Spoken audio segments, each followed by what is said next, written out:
Make sure everything can be seen. Hello, you beautiful people.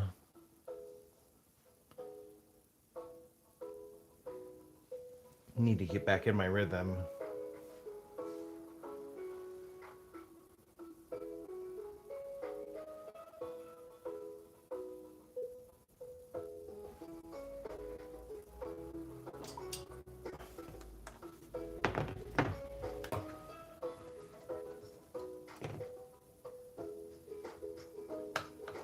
I need some white.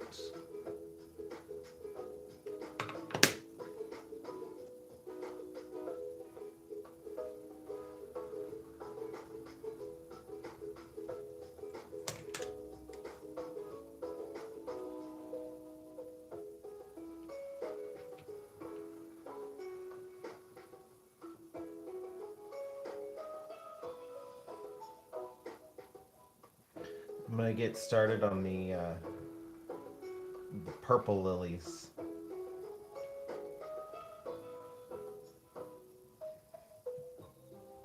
I gotta make my purple.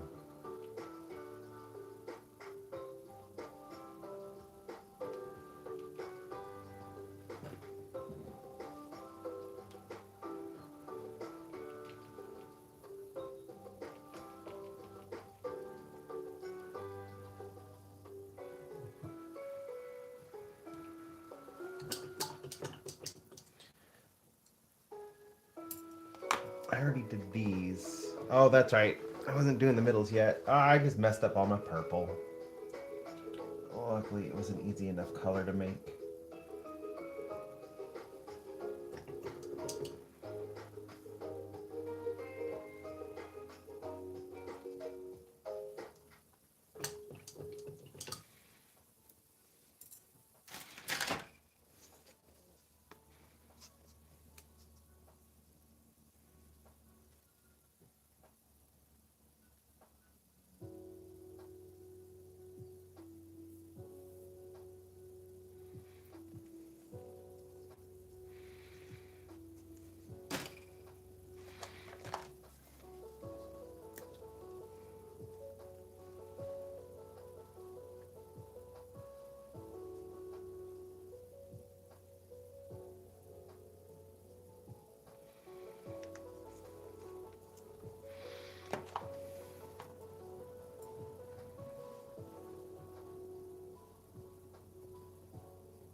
Looks like there was a touch of red in it.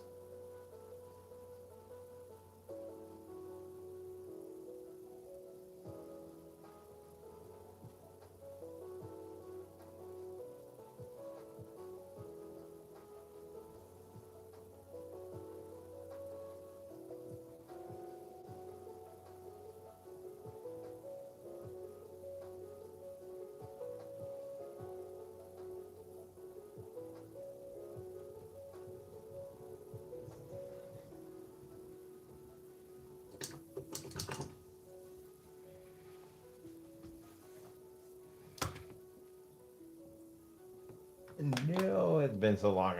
My red dried up, but I didn't have a lot.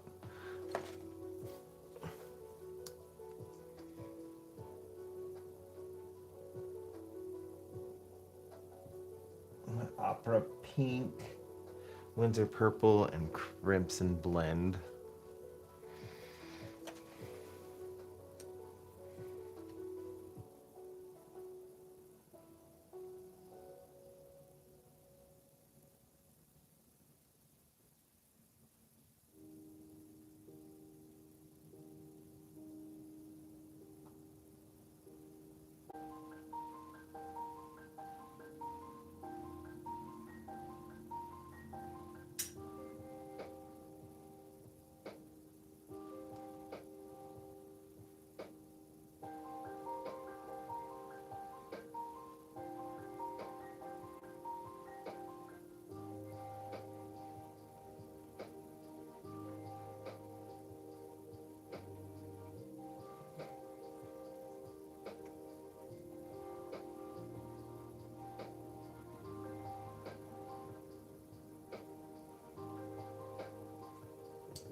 That's about the right color. I don't know if you'll be able to see it, but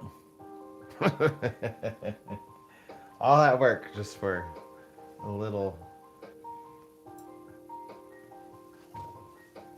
bit of purple so I can fix these lilies.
How's it going, Nookling?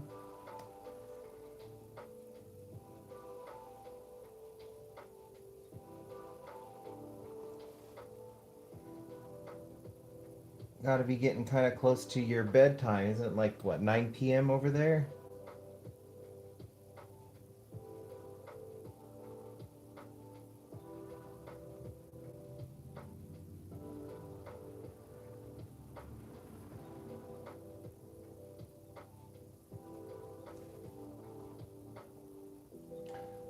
I'm getting over my bad week.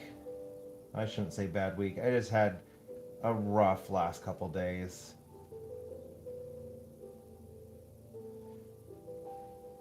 How's it going, Rory? Okay, so not quite 8 hours ahead of us. You're 7 hours ahead of us.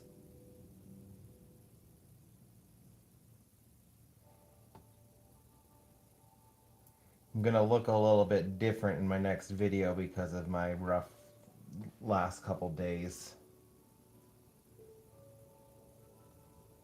I gotta re-record all of my intros for my last paintings.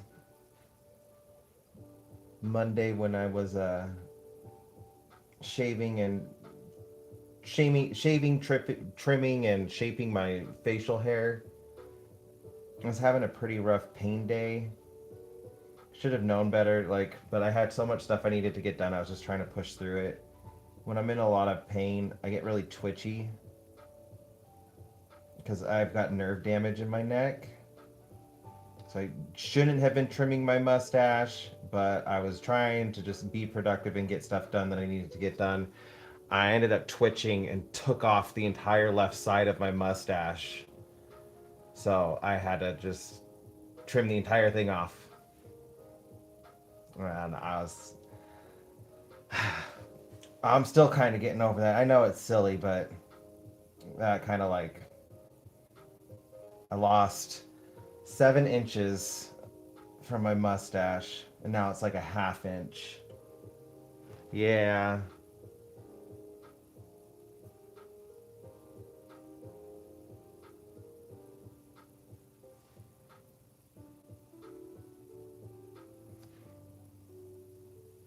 And then everything else that could go wrong was going wrong.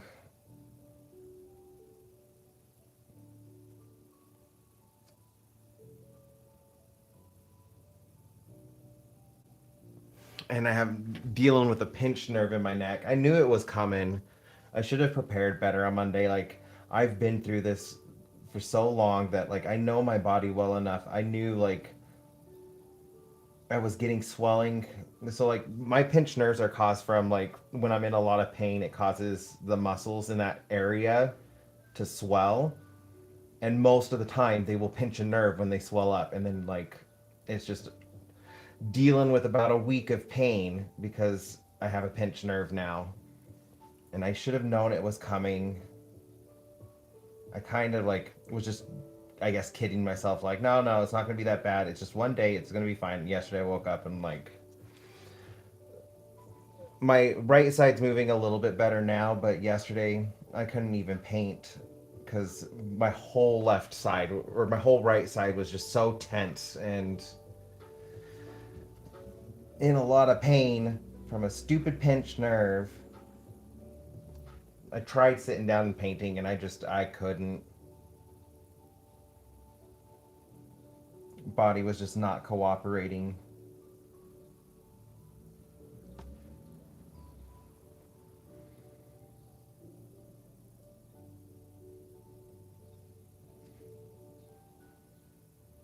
What I should have done again, I like really apprehensive about, I can't remember the proper name for it, but I've done nerve burnings before where they burn off the branch of nerves that's the problem. But I'm always in a lot of pain right afterwards, and then when those nerves grow back, because they always grow back, they are more sensitive than they were before.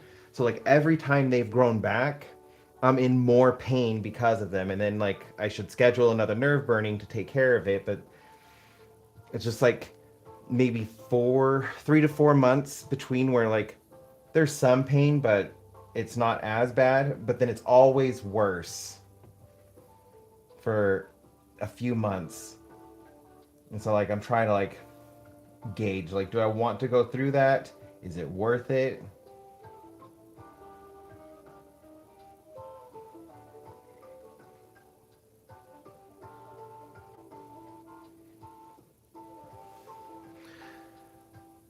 Unfortunately, from what my last doctor told me, there's not a whole lot I can do. He's just basically told me like I'm going to be dealing with this for the rest of my life. There's a lot of scar tissue within my neck and around the nerves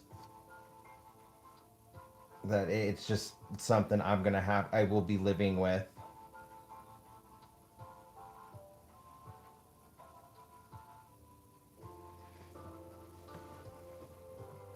I've kind of like accepted that part. It is what it is. I do my best to take each day at one day at a time as I can.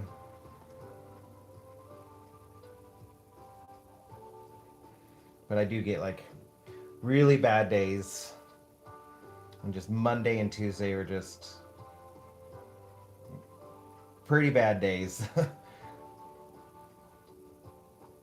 I took about 2 hours last night, just kind of like off and on applying heat to my neck. I have a massage gun just to kind of like help kind of like work it out, along with some ibuprofen, prescription strength ibuprofen, because that's about as strong as I want to go. I don't like the way that the pain medication makes me feel, so I just kind of turn it down. even though the doctor's like, well, it would help you feel better. Like, I don't like the way I feel on them.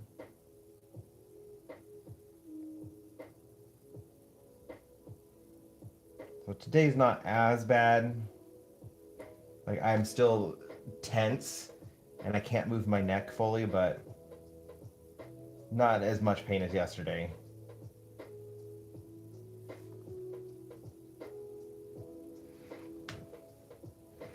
We just got to push through as best we can, right? Everybody's everybody's got their own struggles. This is just part of mine.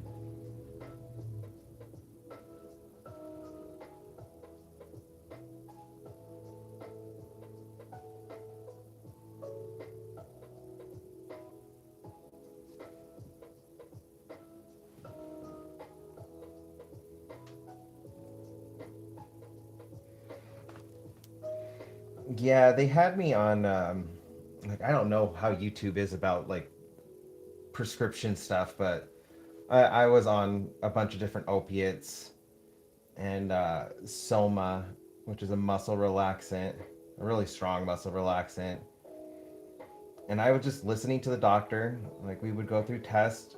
He would monitor like my pain tolerance, how responsive my nerves are to the medications to like figure out my dose.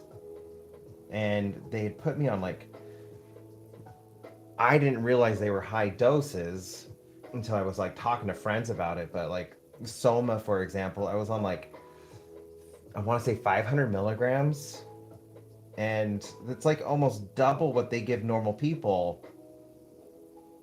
And I was still functional. Like one of my other doctors was like, "You, I can't believe you were functional on this dosage of medications that I was on."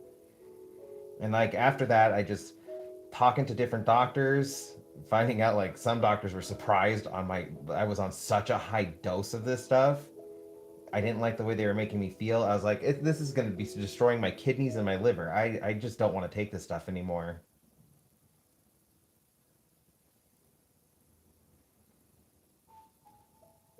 So I tried the nerve burnings because like that's supposed to be like another option without medications, but like they are rough.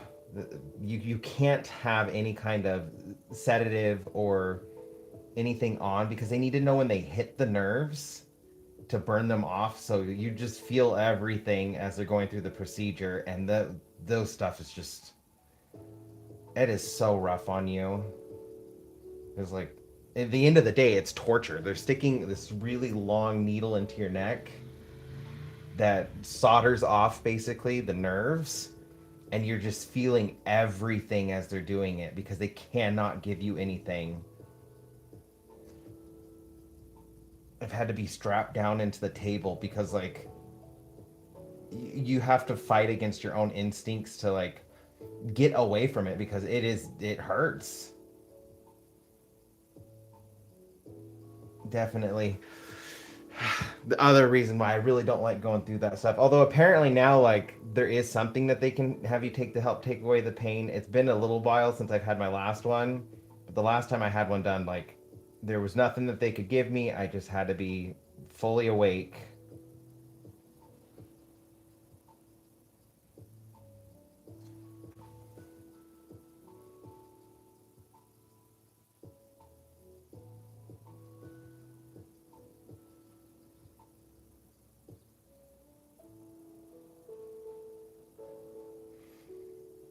My mom had a device like that. So genetics, gotta love genetics. I got this from her.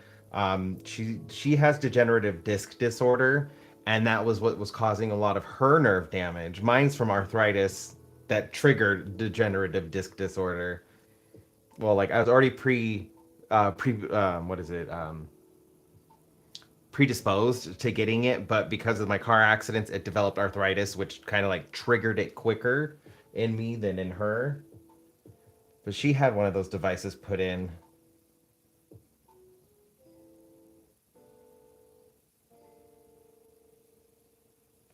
But I'm pretty sure she had it removed though.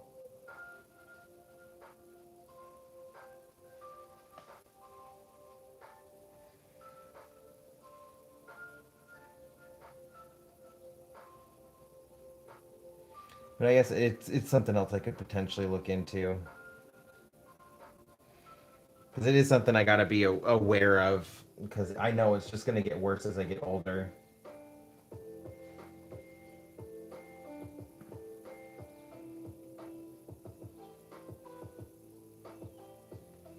The Beamer.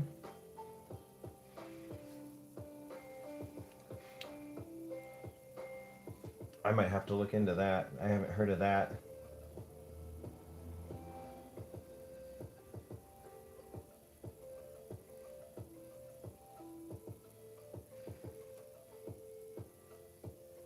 Only thing that I have right now to kind of like help it is I have one of those back rollers just to help stretch the muscles back out, try to loosen them up.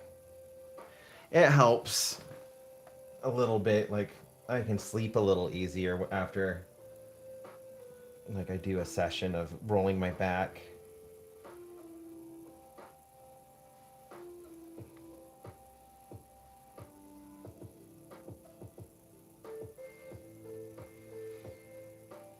Oh, is it like electrostimulation? Like does it send in like impulses to kind of like force the trigger of the nerves in a response in a different way? 'Cause I had one of those devices too.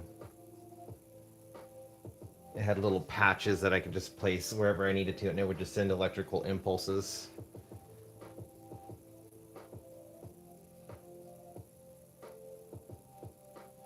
Mine like stopped working, so I just stopped using it, and I never replaced it, which was kind of silly of me because like it was kind of working.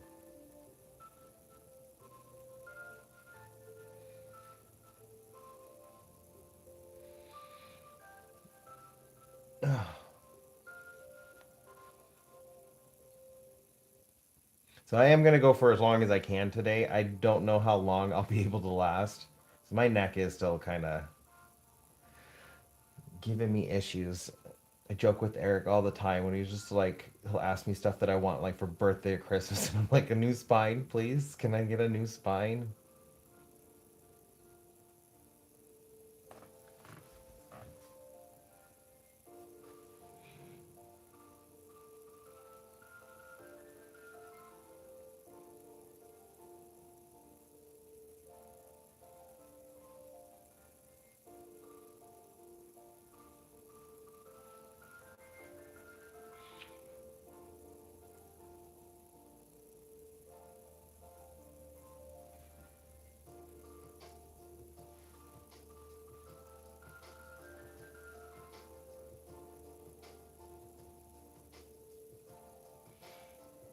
I'll have to look into that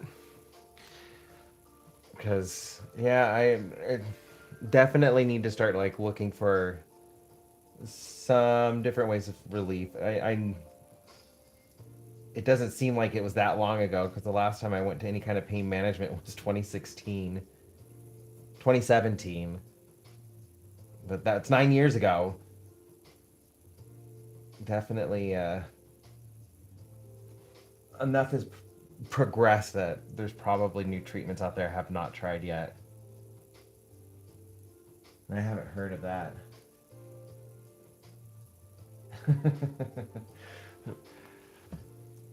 Sounds like your hubby does the same thing I do. We try to cope as best we can through humor. Because if we don't laugh about it, we're gonna cry about it.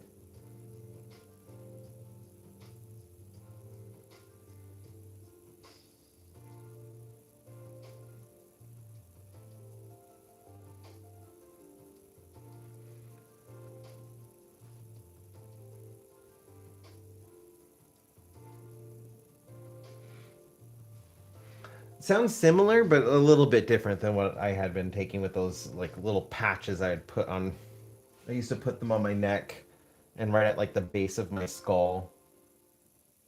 They didn't hurt or anything, but like they had like a weird buzzing sensation, and I would amuse myself with it because like I could change um the intensity of it And so like when I was on the higher intensities, like if I was having a really bad pain day, I'd put it on like an 8 or a 9, so like the intensity was really strong, and it would make my face twitch in weird areas. And I would just sit there kind of giggling as my face is like contorting in different ways that I couldn't control because of the electrical impulses.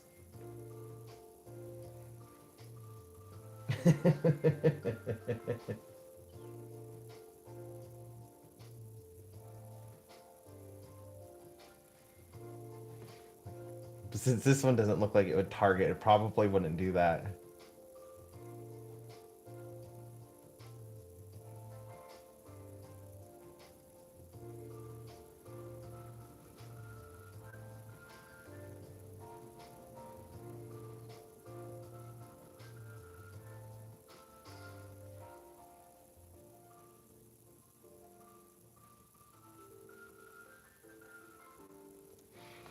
Although I do have some stuff to look forward to. We did just order um, some new stuff for our garden. I'm gonna try to take gardening a little bit more serious than last year. Last year I was like dipping my toes into it, mainly just growing flowers and like stuff for the bees in our area. But this time, like we did have strawberries, tomatoes. We had serrano peppers. So like we did harvest some stuff, but not a whole bunch. This year we're gonna try to actually like have some stuff we can harvest and make complete meals out of. So we got uh like a whole seed container with a whole bunch of like different heirloom varieties of vegetables. So I'm excited about that. My goal is to like I love making pasta sauce, spaghetti sauce, tomato sauce from scratch. And it's a whole day thing for me when I make it because like you gotta let everything slow cook together. And we're gonna be growing rosemary, basil, the tomatoes, onions, and I wanna be able to make my own pasta sauce, grow it and make it all on my own.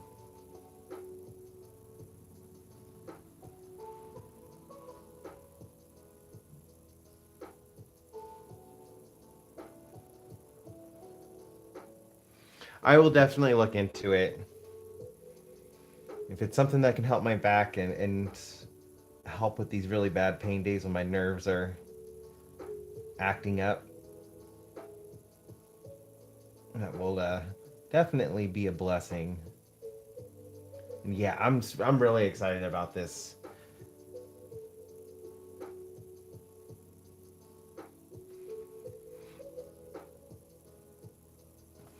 Eric used to grow stuff in a garden when he was younger, so like he's also kind of excited. Got to make sure he loves his cucumbers. We got carrots, uh, growing some other stuff never grown before. We got, let's see, broccoli, Brussels sprouts, cauliflower,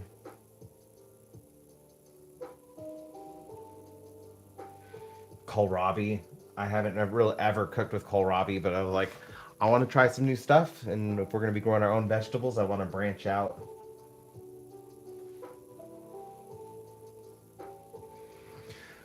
We don't have like really any land per se. The backyard's almost completely paved over except for like two little dirt squares.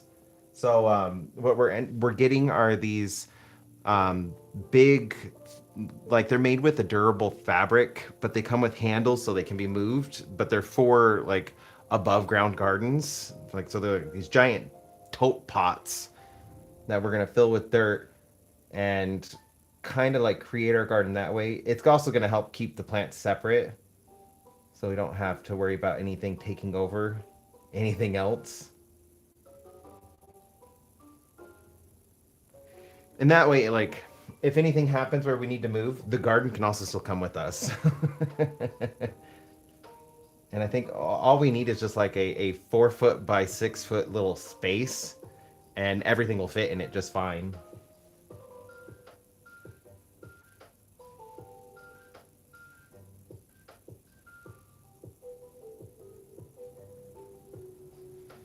I will definitely keep that in mind. Although I do tend to have, I wouldn't necessarily say pessimistic, but like a realistic idea of pain management because I've in my early 20s when I was just starting to deal with this kind of stuff, I believed all of the magic cure all stuff, and now that I'm older, I'm just kind of a little more weary of that stuff. Like, okay, I will try it out, but I take everything everybody tells me with a grain of salt because it may work for somebody else, it may work for me, it may not work for me.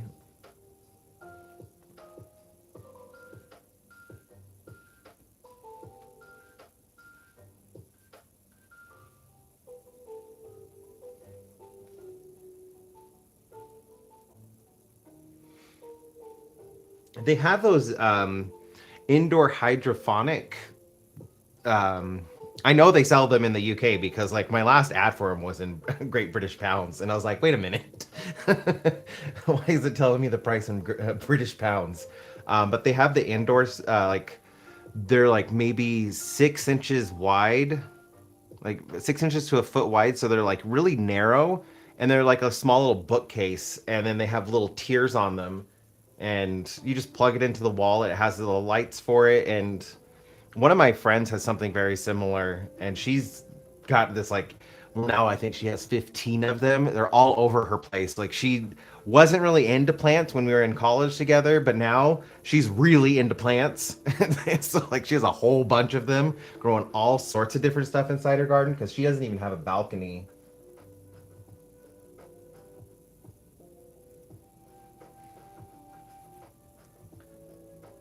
I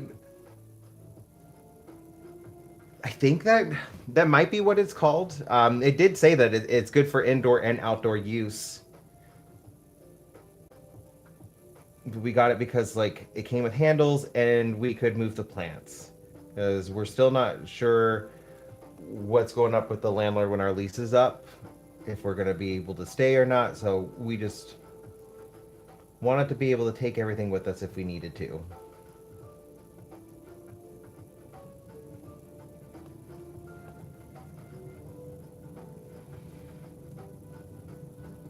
Yeah, she when she first started growing, she was mainly growing lettuce, tomatoes, and a bunch of herbs, just easy stuff to grow.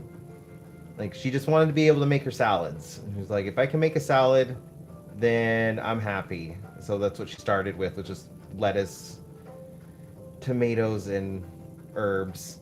And now she like just has everything, and she's I think she's like in an 800 square foot apartment, so it's nothing like giant, but it is just filled with her plants. I will say though, her apartment smells amazing. It just smells so fresh and alive in her space. Not like any particular thing. It just kind of like if you're walking through a forest, how it just smells fresh and nice. Her apartment smells like that. And there's no soil, everything just grows in water.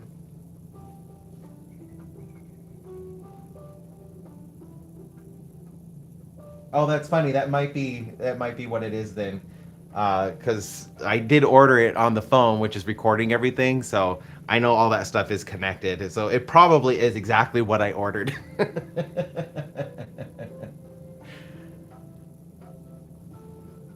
Her favorite thing is that she controls everything from her phone. She just has an app, so it controls like lighting. She can change which like certain plants need more light than other plants, and so like she has them all controlled through her phone. She just types in what kind of plant it is, and then it automatically sets the timer. She just refreshes the water, and then once a month she has to change like a filter and just make sure there's no mold growing in like the irrigation system. But she's like she doesn't even water the plants directly. There's just a section she just has to pour water into. She said it takes maybe like 15 minutes every morning just to like make sure everything's good, and then she doesn't even think about it.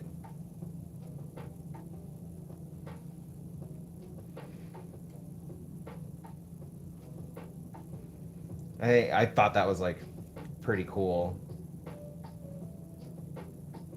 Although she doesn't have like any pets, she lives alone, she has a great job. So like I know some of the sets can be a little pricey, I haven't asked her how much hers cost, but I know her setup was like a pretty penny.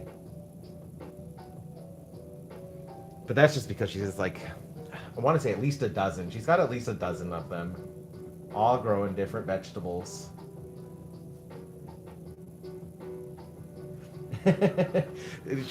That's why she never had any I don't know if that's the exact reason, but like she never had any plants before because she was like, I'm just gonna kill them. I don't want to get plants. And then she discovered this like hydroponic stuff and like the systems that grow with apps, and all of the knowledge is kept in the app and it already knows what you need to do. You just gotta like tell it like this is the plant in this row, and it already knows exactly what it needs to do.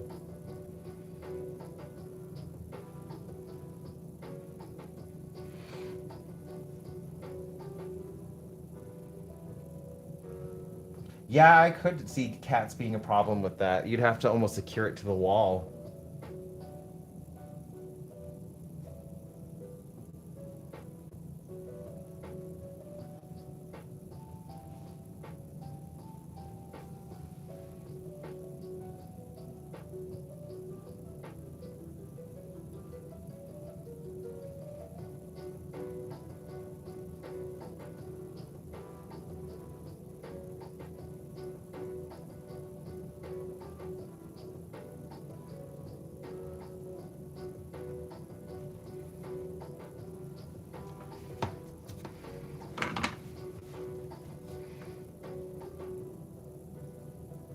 Oh, I missed one.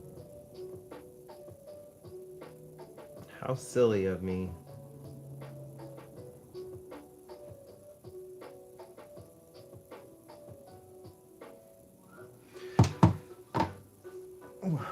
At least when we move, like we know we're gonna have a balcony. Like there's no way around it for us. If we don't have a backyard and we get in an apartment, it has to have a balcony.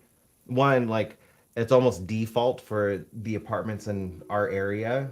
But two, we have the dogs, and if we ever need to go out somewhere and we know we're gonna be gone for a little while, we need to make sure like they have a place that they can go, just so like they don't have accidents in the house. Like we're pretty good about it, but we also like are realistic. Like there could always be an emergency, and then it could take us a while to get home. So we want to make sure like they have something. Because I don't like potty pads. I think they're kind of wasteful. We have washable ones, but they don't like they can hold some urine, but it will still get into the carpet, so they're better outside. And we just hose them off.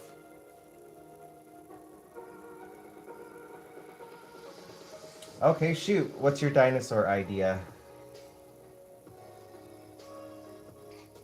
I love talking dinosaurs.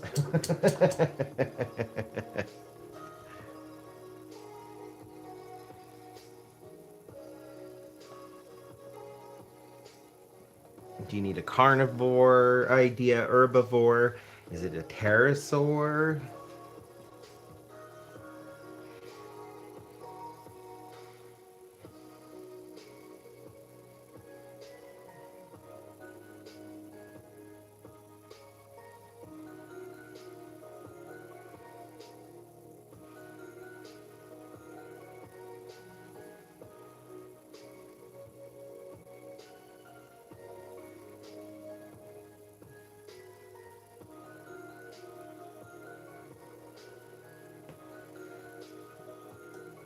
Okay.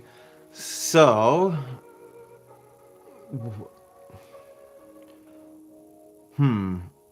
Well, there are a lot of dinosaurs. Like, what kind of body parts? Like, are you looking for just something super unique, something for function? Because, like, if you're looking for feet, you do Velociraptor with the hooked claws. Like, really, any of the raptors, they got really unique looking feet. Tail wise, you could go Ankylosaur, Stegosaurus. They got the weapons and like they got the club for the Ankylosaur, the spikes for the Stegosaur, the Thagomizer. if you're looking for like a head wise, all sorts of different like unique heads. Parasaurolophus with the giant crest. Any of the oh my gosh, what are they called? The duck-billed dinosaurs. They all got like really unique head crests.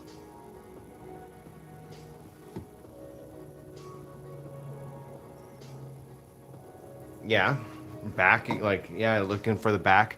Kenyosaurus is a type of stegosaurus with some really unique uh, plates that kind of blend into spikes, and they also got them like spikes shooting out their hips.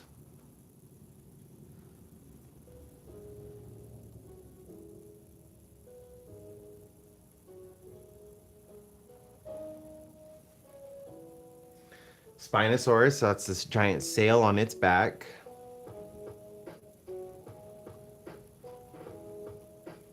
Hmm.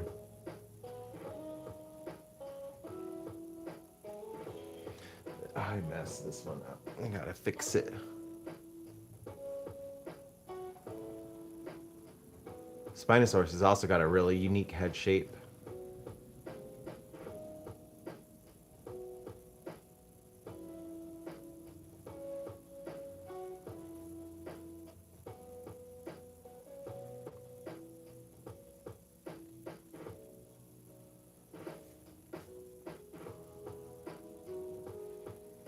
Yeah, any of the ceratopsians, they've also got really unique head crests, ready for battle.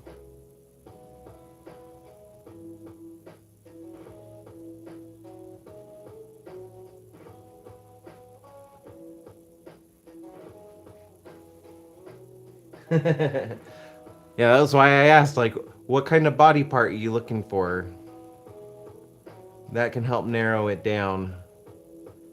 Even hands, like you got iguanodon with the giant, like, claw for a thumb.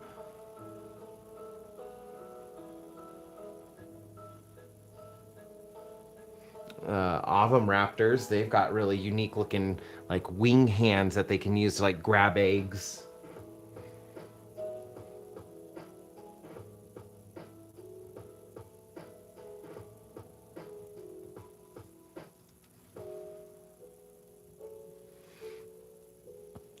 All right, so being paired with a big cat,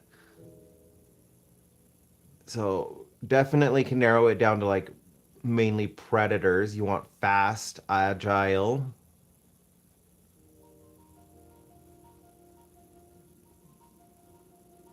You can also take some elements from the herbivores, but I think fast and agile is like the best for predators. I would probably go with the Velociraptor. They've got unique hands. They've got unique hind legs. A lot of them have wings, like proto wings. Some could possibly fly. There's evidence that it looks like they could fly or at least glide. So if you look up like feathered raptor dinosaurs, you can see like what we think some of them, like Archaeopteryx is a small raptor. And you can look at its feathers and wings and stuff, so you can see like a proto wing. I think that would be a really cool one. And then, you know, you got the giant claws, and you can mix it with like a saber tooth, so it's also got like the giant teeth.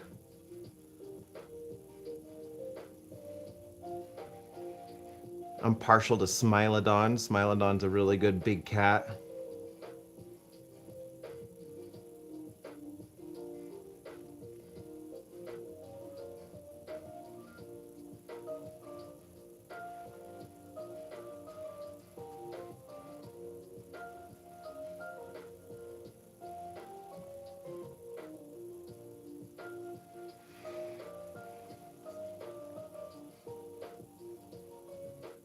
I haven't done any like animal hybrids in a minute.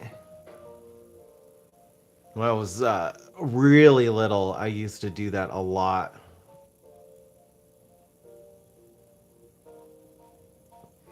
Actually, like back when Power Rangers was really big in the 90s, I would make my own Zords,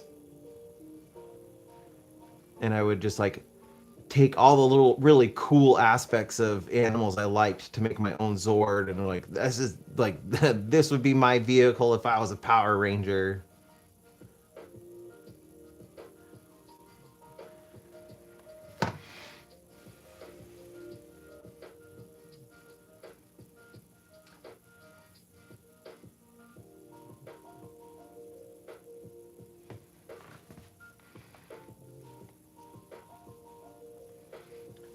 It's a lot of fun, and it's just like um, it kind of got me into like for a little bit when I was in college doing speculative evolution. That is a fun creative endeavor. If you've never done it, look up speculative evolution, and it's different scientists and artists creating what they think animals could look like in the future, out beyond what we think of evolution. So it's like trying to think of what kind of niches would be created in a future world that would need to be filled up, and then what would the animals look like that would fill this niche. And it also plays into like aliens and imagining what aliens could look like. I love speculative evolution. It is such a fun thing to like get into. I should probably do something like that again. I was actually, ooh, I might do that in How Much Art Can You Make? There was a prompt I was looking at, and I can't remember what the prompt was, but it got me thinking about speculative evolution again. And now that I'm talking about it, I think I should. I think that would be a great idea.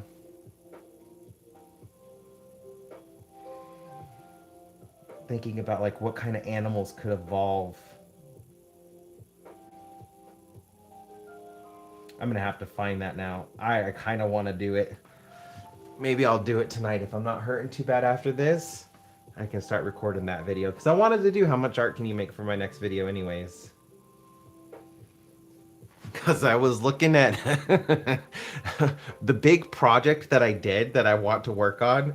I started editing that video today, and just like when I'm going through the whole process, I'll take like 4 to 6 hour chunks and I'll speed it up to 55 times. And like I make that little chunk part of the video and I back it up. Like this is how I start backing up videos. So like as I'm going, I'm condensing and making chunks of the overall video. So I did that with like my last big project, and I didn't even think about how long it was going to be. I put them all together and it was like 57 minutes. I was like, "Oh my gosh. I'm going to have to speed this up again." I didn't realize how long the project took me. And that's probably just too big of a video for the moment to try to get done in a couple days. So I wanted to do something like in How Much Art Can You Make?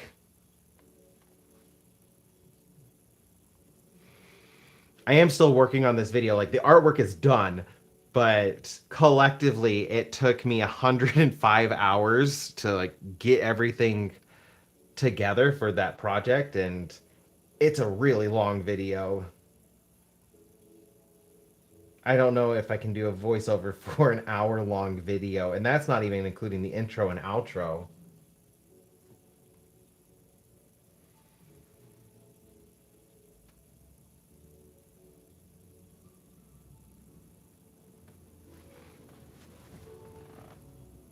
Yeah, some of those projects you just get so sucked into them because you're having a lot of fun, and then like you have so much footage, and now the footage itself is just like so overwhelming.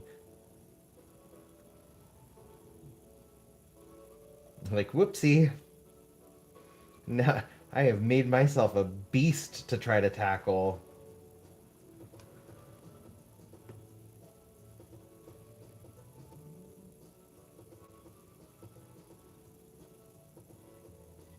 I also need to figure out how to get my lives off of YouTube at a better quality, because I was thinking I could do like my sister or the present I made for my niece, which by the way, I gave her the painting. She loves it. It's already up on her wall hanging. But I was thinking of turning that into like my next video as well. And I tried downloading the first live I did, but the quality was so bad. it was so grainy, and like I'm watching it on YouTube, and I found out like they downgrade the quality of the footage when you try to download it.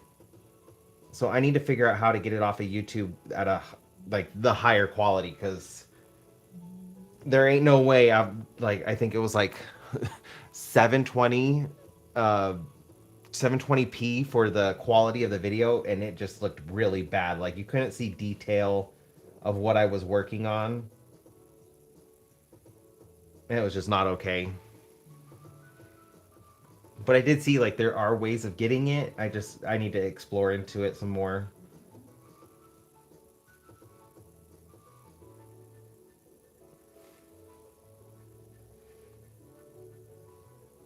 I also need to do it for like this painting, but this one's also going to be another like massive video.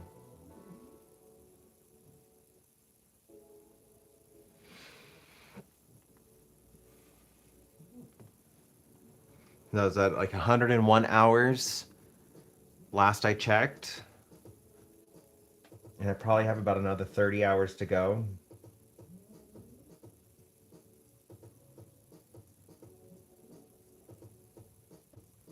And that's not counting today. I think I'm roughly like 102 hours now.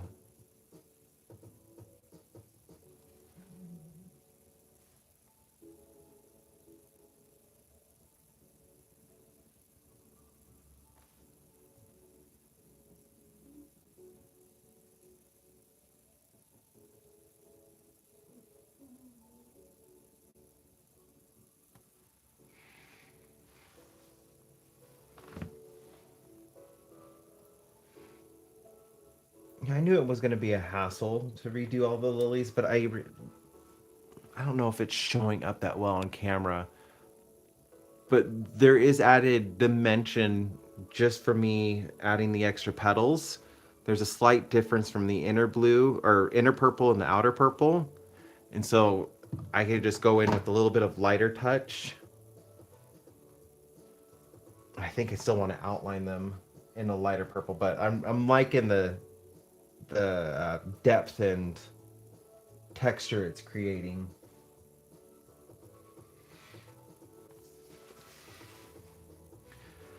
Luckily, since I record every step, well, okay, I don't record every step because sometimes my sketching and stuff, like when I'm planning projects out, I don't record that because I like to sit on the couch, and I'm like not exactly in the best of positions to record when I'm just like sketching out ideas. So I don't record that part. But like this painting, I've recorded everything.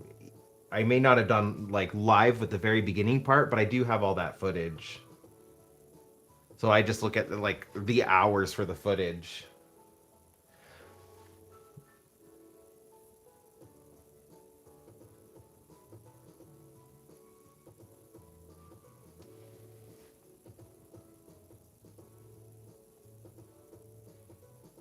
Yay! Thank you, Rory. Yeah, they're definitely looking more like flowers, not just purple blobs.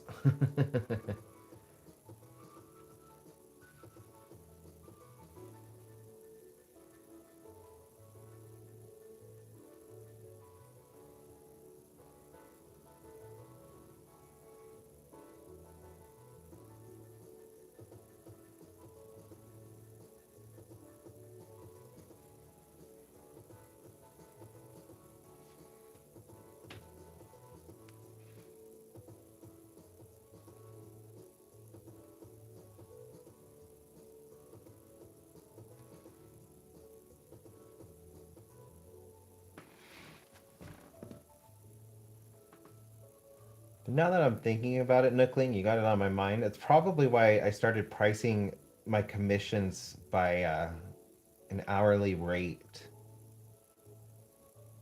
Because it's like one of the few things I got good at tracking on my paintings is just how long they take me.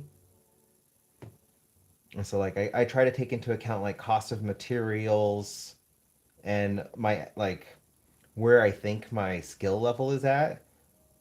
So like I would consider myself like intermediate, maybe advanced. Uh, so like I try to like look at the job market in my area and like what kind of like if I was a professional, an intermediate or an advanced professional, what is their like hourly rate, which is about $20 an hour. So I try to like price my stuff around that. So like when somebody asks for a commission, I look at my prior paintings that are about the same kind of style and how long like the average they took me so I can give like a ballpark of like, okay, well it's gonna be about this much and try to stay within the like just that hour. I've tried to help other artists like just look at the try to look at it like in that same kind of way of like if you were in a professional setting, what would your hourly rate be? And like what do you think your skill level is at comparable to like professionals in a traditional job?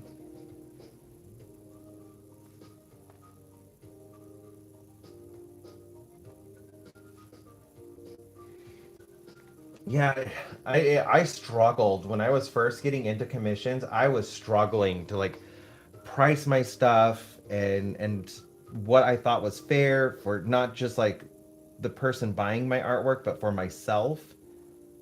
Because there's like not a clear guide out there for people who want to sell their artwork. And so like what I try to do, like after looking into it, I just figure like I can look at my skills and try to like just put it on like am I a beginner, novice, intermediate, advanced, master? Like I when I was doing it, I was definitely considering myself intermediate. Now I would kind of like lean a little bit more towards advanced. I don't know if I'm selling myself short on that, but like intermediate, like high intermediates where I consider my skill level.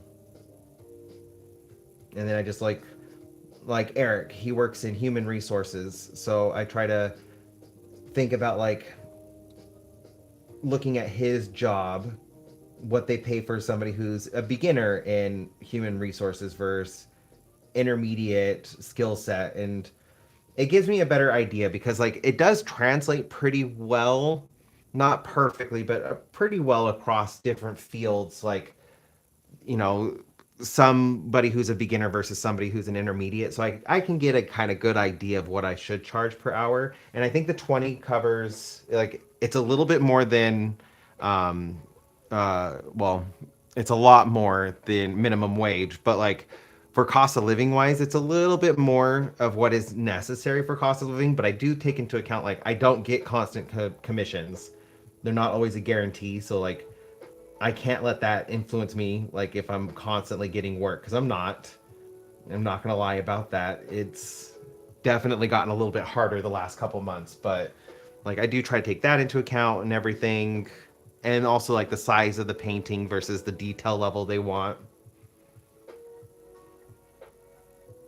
And that way like if somebody's more of a beginner but they have like you have a very unique style, I would consider you like probably like intermediate as like lower intermediate. um I would probably look for jobs that are like second or third tier for from above the what the beginner job entry is, and then kind of like base pay around that per hour. Especially like since you have a unique style, you also have a fun storytelling with it. Like those are things that you could take into account because like you try to come up with like a backstory for your stuff, have everything make sense, and that's part of like your creative process. Not saying you need to sell commissions or anything, just an example. So like I would probably do between 18 and $20 an hour for you as well. It just takes into account like how long pieces are going to take you and what you should like charge. If somebody's like, hey, I like your artwork, I want to buy a piece from you, can you make something like this for me?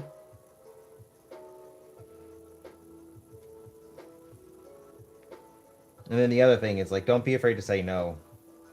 I get asked a lot to like paint stuff I don't paint.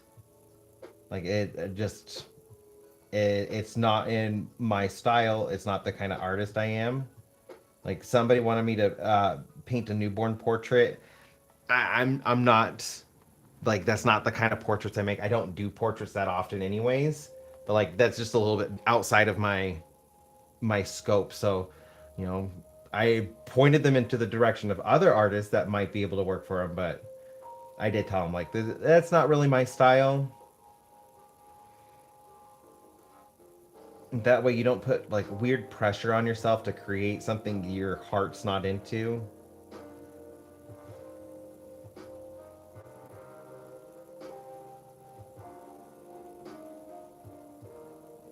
I wouldn't consider you a beginner. I definitely think you're beyond beginner, but we never look at our art the same way that others do.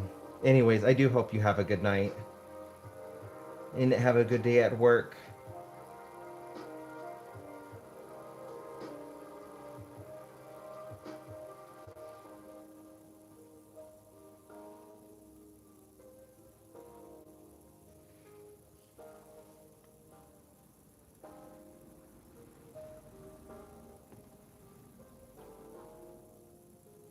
I will, and you have a good night. And Rory, the purple's gonna stand out a lot more once I get like the little outline done. Just like I'm gonna do lighter tips on the petals. No dying. You okay over there? Baxter just started hacking up.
I'm surprised the dogs are inside with me. I have the doors open so they could go into the backyard, and we have a really nice day today.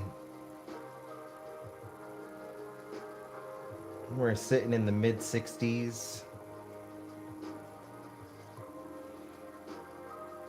Sun is shining.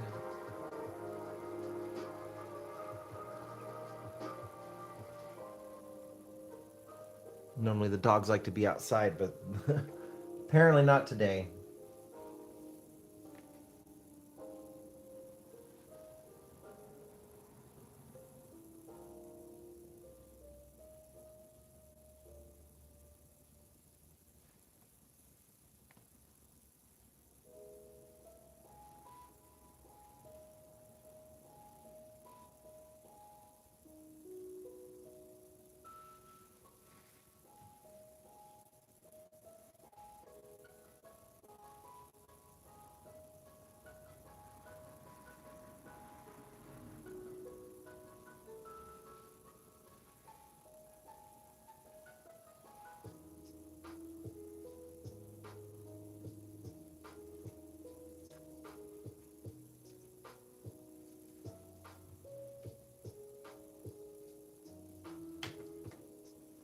You want to say hi?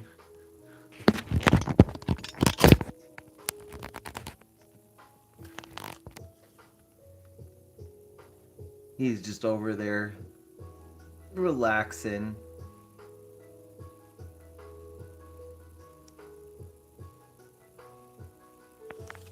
And then Baxter's over there.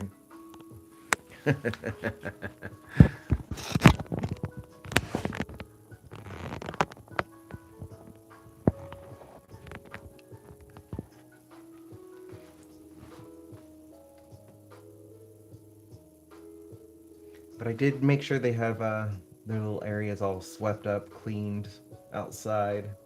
We have an outdoor bed for them. It gets pretty dirty pretty quick because it's just out in the elements, and if it's too dirty, they won't lay on it.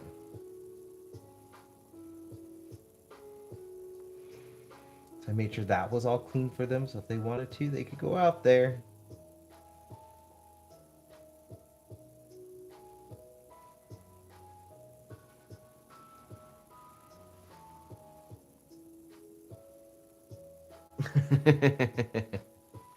Yeah. Sometimes I feel like he understands what it is in a way. But he's just like, really? Because he'll get super bashful sometimes too when I point my phone at him. He's just like, nope, I don't want to deal with that today. He'll walk away from me.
They definitely live a life of luxury, though. They have so many beds. They have 4 beds in the living room, and they use all 4. They rotate through the beds. They know it's for them. And then they have 1 bed in each bedroom, because one bedroom is our office, and then the other is like an art studio. So doesn't matter where Eric or I are at. They have a bed in both bedrooms, and then they even have an outdoor bed. They had 2, but we need to replace one.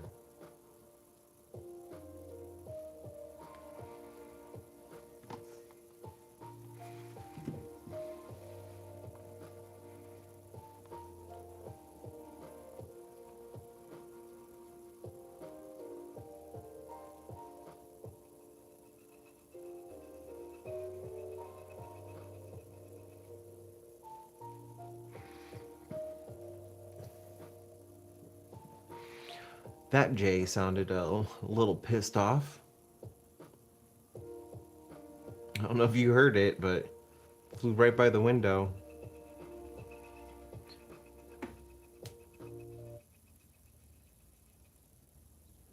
Can you guys hear the Jay out there?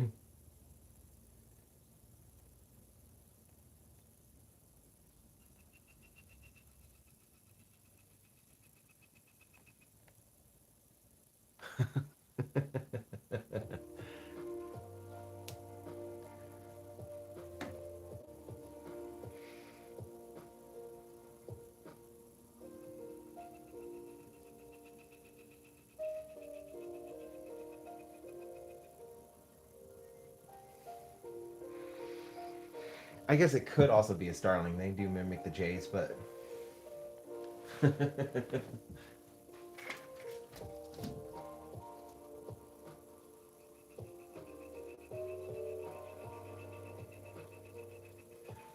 my guess is it's probably a crow that messed with it.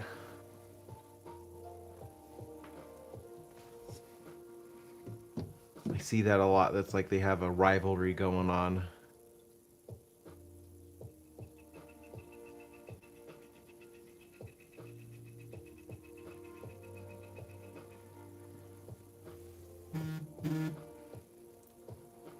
Crickets.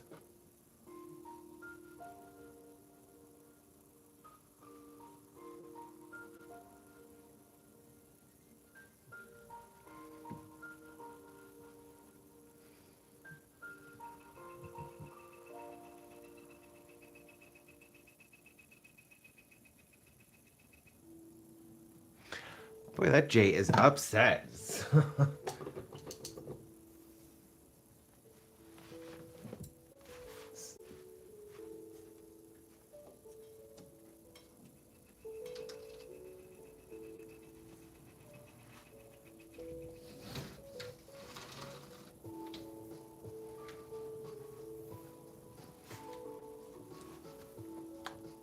I saw it fly by, but I don't know exactly where it went.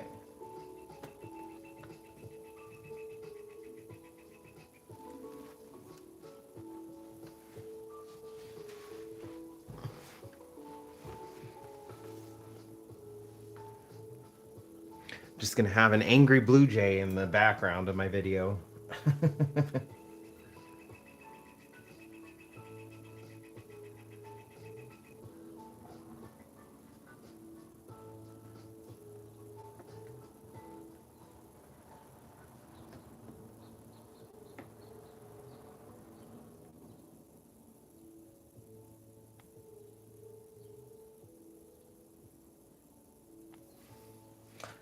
I guess he's done now. Nope, I spoke too soon. I feel like he's getting closer. He might be on my roof.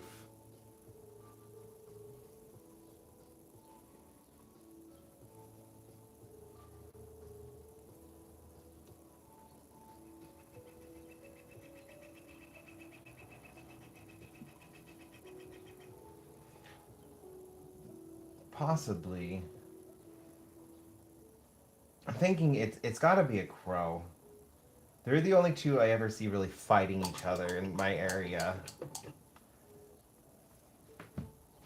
I mean, I am close enough to a lake that we also do have geese and ducks, but they don't come over into my area too much.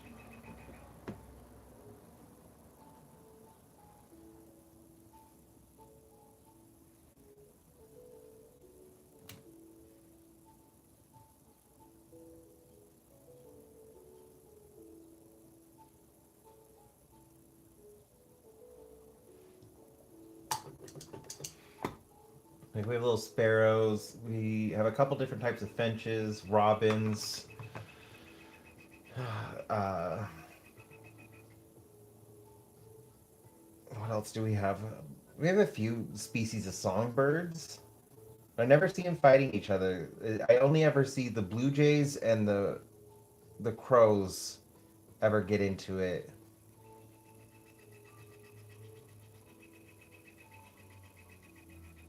But we have European starlings out here as well, and they will mimic the blue jays, which is funny because the blue jays will mimic the hawks.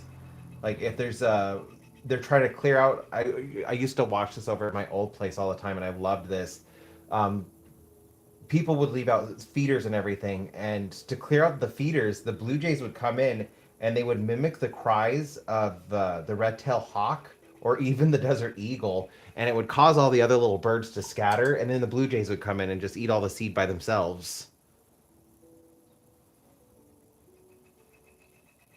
Like, I'll give blue jays that. They are smart. But I only ever saw them like having beef with crows.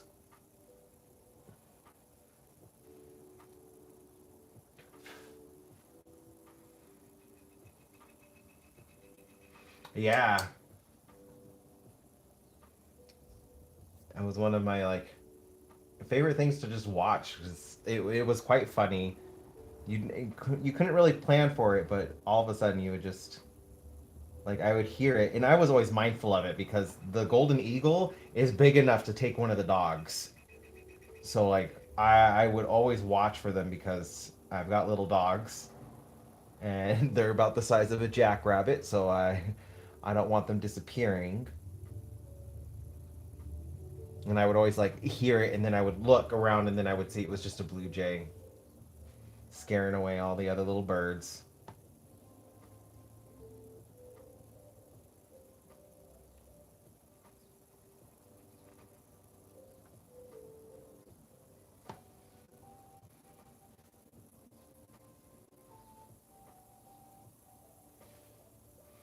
I have video of I might need to add it into a video when I do the dogs because I have a video of one hawk that followed me. We were out on a walk and I saw it like hovering around, so I kept. This was when I still had Rascals. I didn't have Baxter yet, but I had Onyx and Rascal. We were walking and I kept them both really close. Rascal, I was more worried about. He was a little bit bigger, but he was so old and so skinny. He weighed like 11 pounds. So he was light. And I ended up just walking home because the hawk kept. No, it was an eagle. And it kept following us. So I was like, it's time to go home. We're being hunted right now, and this isn't okay.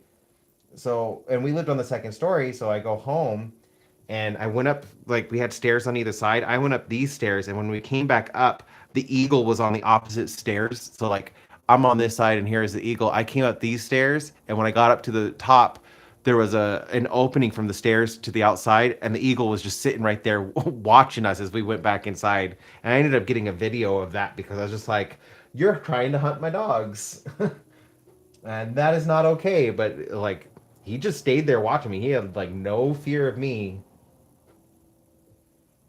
I was like, "You're a cool animal, and I appreciate you, but I'm not gonna let you eat my dogs. I'm sorry."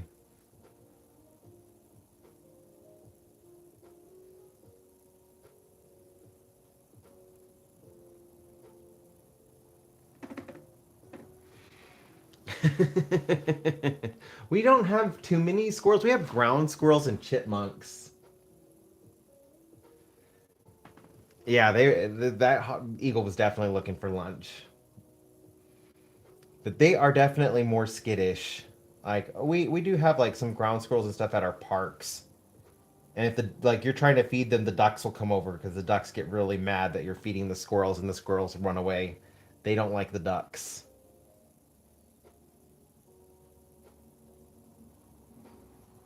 I had a little following for a while there because like I feel like I had the best stuff for the ducks and the squirrels because I don't give them bread because bread's not good for them. I would get like mixed nuts and like I would rough chop up some fruit and stuff. Like if I had old fruit that I wasn't gonna eat or vegetables and stuff, I would roughly chop it all up with some mixed nuts, and then I would go take it to the park, especially with my clients. And like the ducks knew when I came, like they would immediately start coming to me. If somebody else was feeding them, they like when I would come, like they would end up starting running over to me. And tell so many people like, yeah, they'll eat the bread, but bread's not good for them, and this is the stuff that they like. One lady was like, "How? Why do the ducks always follow you?" Because I got good food. I got stuff the ducks like.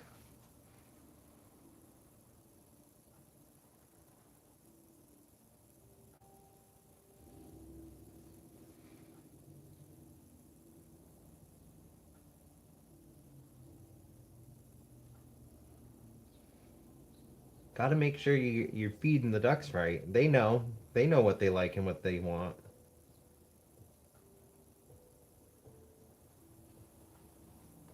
Hey, how's it going, Illustrated? I am getting over my bad days. I had a rough start to the week. I already I already told Rory and Nookling was here earlier. I'm gonna look different in my next video.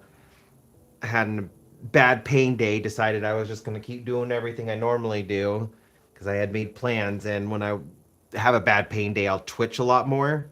I was trimming up my mustache and I accidentally like I twitched while I was trimming it and took off almost the entire left side, and I just had to cut it all the way down so it would be even. It made me really sad.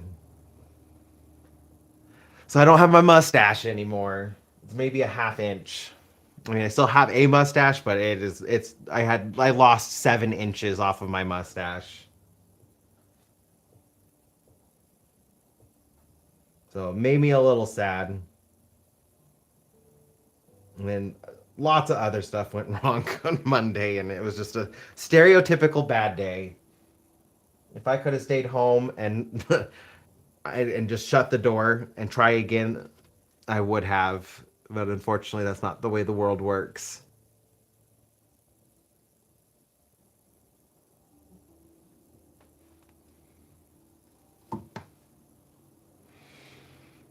Yeah, I'm getting over it now. I'm in less pain today than I was yesterday, and I was in less pain yesterday than I was on Monday. Just dealing with a pinched nerve, and it will slowly work itself out.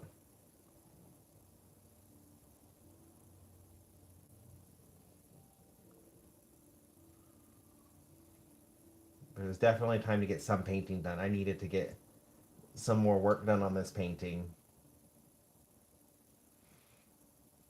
I hadn't gone 2 days without like creating anything, and I think it's had to have been more than a year. Like I paint, draw, do something creative daily, and like the last 2 days were just I was not able to. And it has been a long, long time since I went days without creating.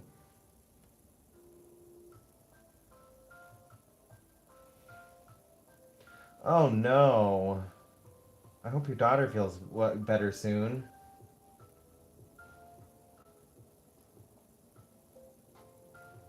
She's got to be miserable.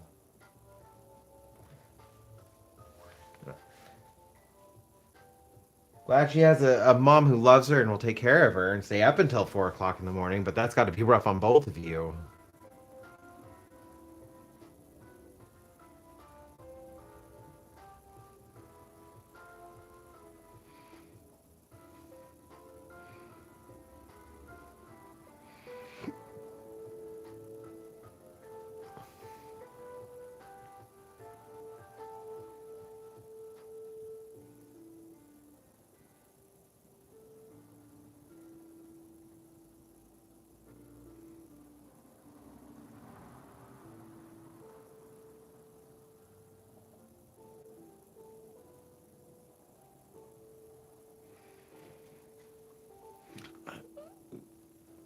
See, is it gonna show up? So that is my idea for the lilies. I tried on the side, so like, can you focus? So if I didn't like it, but I like that. I think that's pretty good.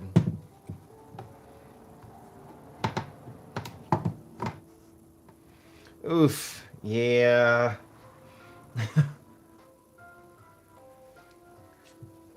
It's happened to me with my niece a few times. I love her to death, but children love getting the adults in their lives sick. I shouldn't say they love it, but notorious. They are notorious for it.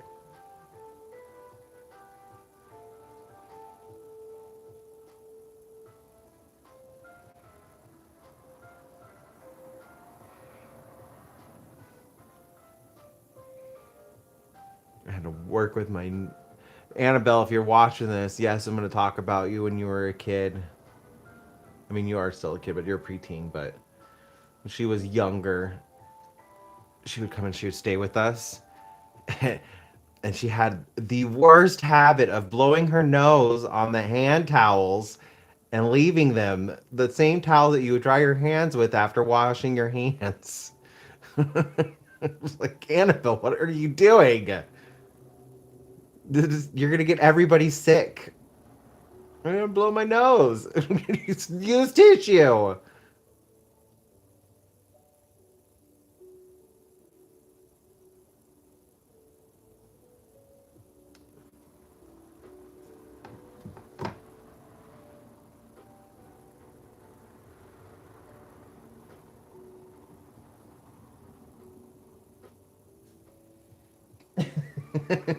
Yeah, I love my niece to death, but little kids are gross.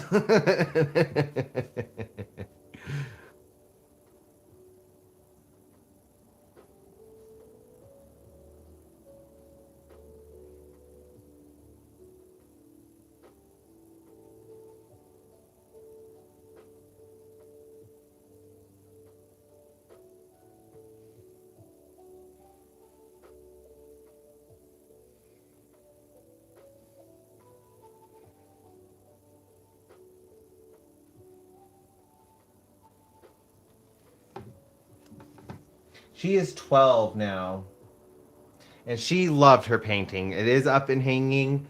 I did get a video of me giving her her painting for her birthday.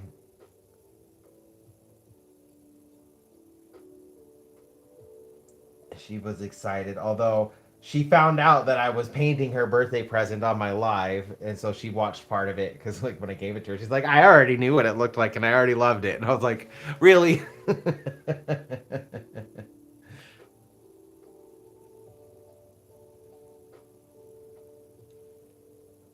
Because she wasn't watching my lives, but the moment she found out her birthday present was in one of my lives, she was being nosy and had to go and watch it.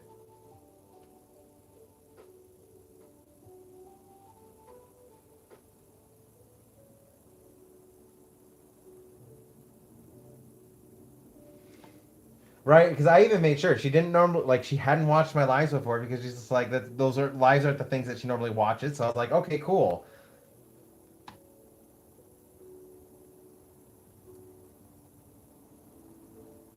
But I think she heard my sister talking because my sister had seen part of it and she was liking it.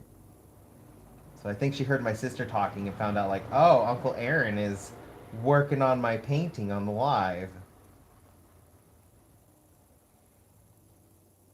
But I can't blame her. I can't hold it against her because I absolutely would have done the same thing when I was a kid.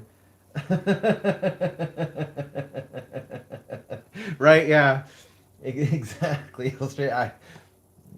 If somebody was making me a present when I was a kid, and I was like, "Oh, I don't normally watch them, but if they're working on my present, I'm gonna watch them now."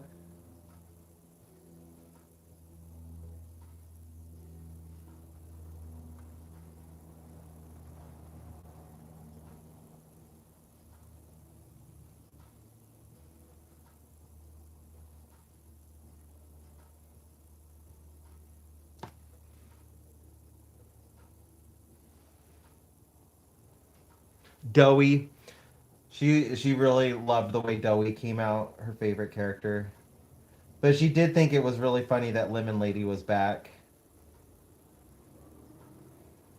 And she didn't watch all of my live because she did not know that in my head I made Lemon Lady's home inside that ear. She didn't realize that was Lemon Lady's home, so she thought she got a kick out of that. She thought that was hilarious.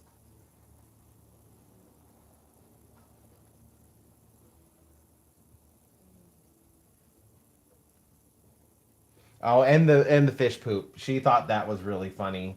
I knew she was gonna love that though, because she's a little kid. Kids love that kind of stuff. So like, she really got a big kick out of the fish poop and the Cheetos.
The lilies are definitely starting to come to life a little bit more.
my next job is just trying to figure out how to get a good clean copy of those lives off of YouTube.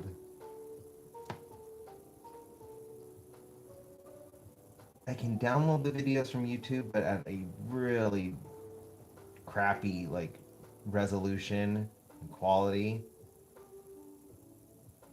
And I saw that there are ways to get cleaner copies of your live streams off of YouTube. It just takes a little bit of work.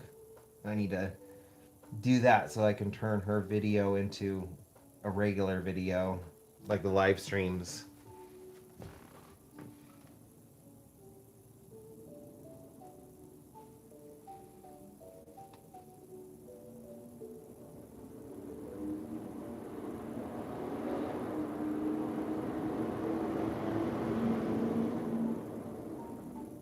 Okay.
I need to try to get the boys to go outside. It's been about 2 hours since the last time, so I will be right back. I have the door open and stuff, but Baxter sometimes needs a little encouragement. And I'd rather not have accents. I will be right back. I'm just gonna take the boys out. Come on, boys. Yeah, you need to go potty. Come on. Oh. You guys are acting like you need to. You know the door was open.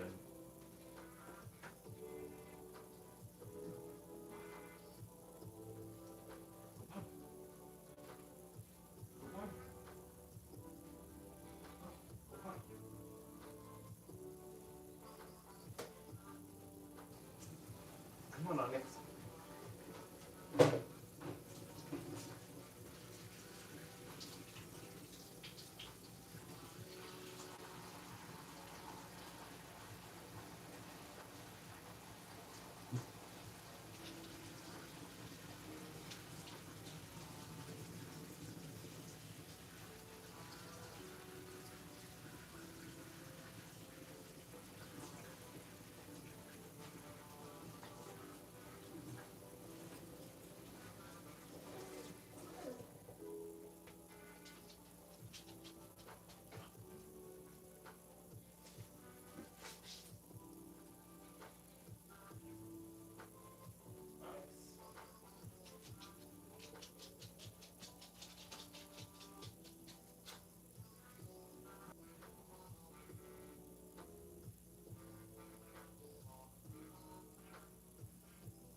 Yes, good boys. I don't know why you have to have me take you.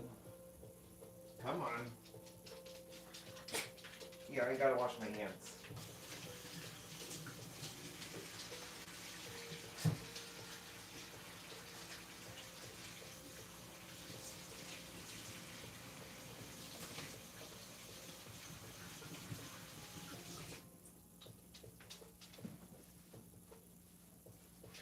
You good boys?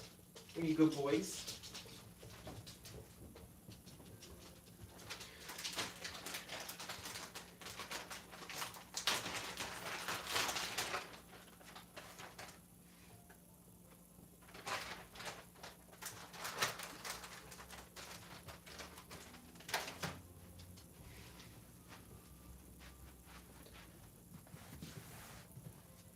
I know their schedules so well.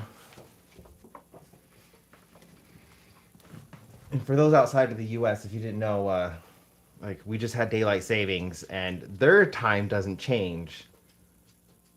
So it would have been 1:40 in the afternoon last week, which is about their normal time. So now it's about 2:40 because they don't understand daylight savings time.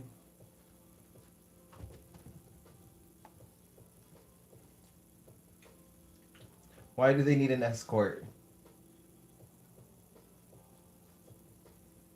Make sure that they get their treat. See, I'm doing it.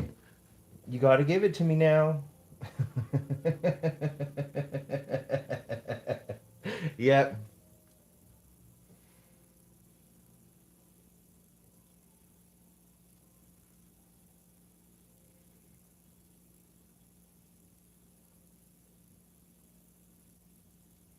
Baxter's the main one we gotta watch. He hasn't had too many accidents, but as he's getting older, we just want to stay on top of it.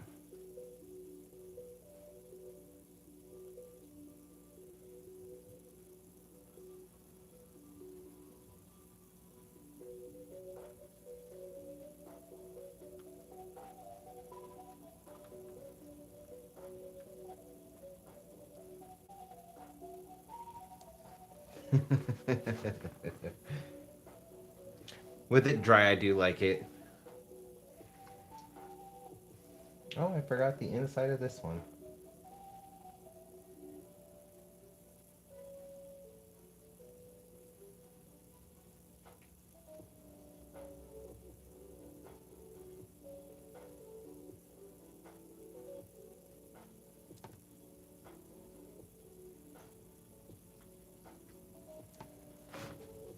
Oh, does anybody in here watch The Last Coffee Bean?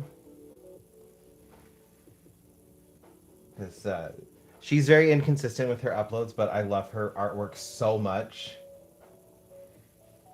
Like, I have her on, like, I have her alarm for her channel set because, like, I don't know her posting schedule or when she's going to be able to post again. But her last video, oh my goodness. I love that artwork so much. I want to know if anybody else saw it.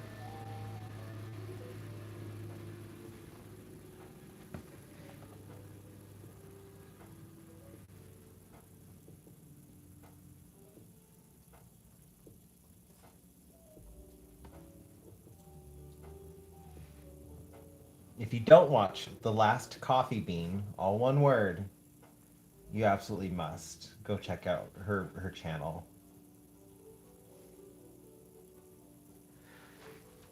I've shared like one of her videos in the past because I love watching her videos.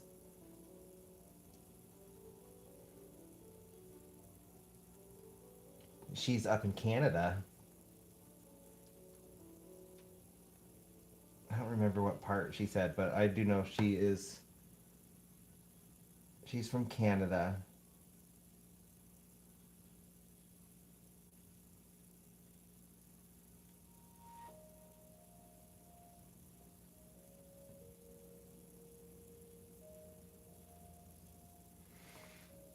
I know she used to go live too. I don't know if she still does it, but like I want to check out one of her live streams as well. But I think she goes live on like Twitch. Yeah, yeah, you're gonna absolutely love her last. She did a sketchbook spread, and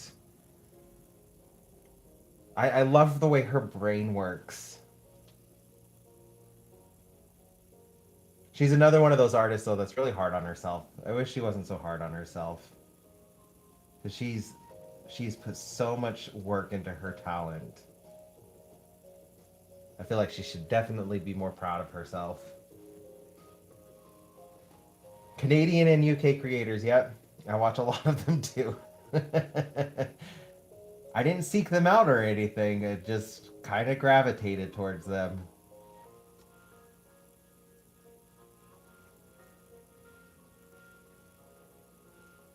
Except for true crime. True crime, it's mainly Americans. News is UK and US. creators for like art.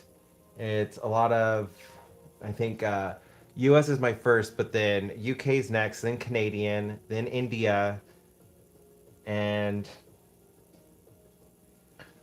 I want to say it's Germany. I'll have to recheck, but like I did go through and like was looking at like the stuff that I'm subscribed to and where they're from. I was just curious one day.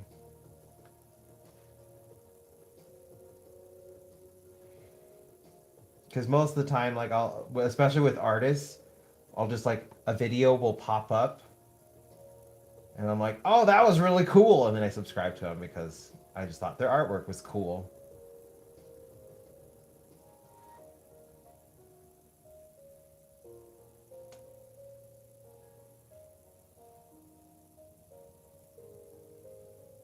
Like Nerd Forge. That's how I found Nerd Forge. And Martina, she just come up like I think I was watching a Mariah Elizabeth video and then she popped up and I almost changed it, but then like she talked about what she was gonna create and I think it was like a book. She was doing a book cover and I was like, I've never watched anybody make a book before. So then I watched her video and I was just like, this was so cool, and I subscribed to her just from that one video.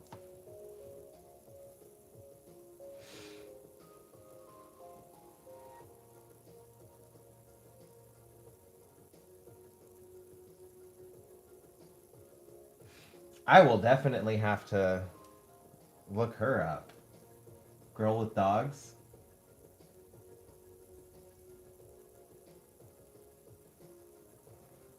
Yeah, and then the other thing is like, well, I do this more recently, but like I'll after I subscribe to them or something, then like I'll go on my phone and kind of look them up to make sure like they they don't have anything out of pocket that they're saying or pushing. Who's another one? Becca. Oh, cleaning with Becca, I think is what it is. She's a UK YouTuber as well, and she goes and cleans people's houses for free, specifically like ones that are in states of neglect and disrepair. I watch her videos. I think what she does is really cool, and she like spends so much of her own money on refurnishing and replacing stuff for people.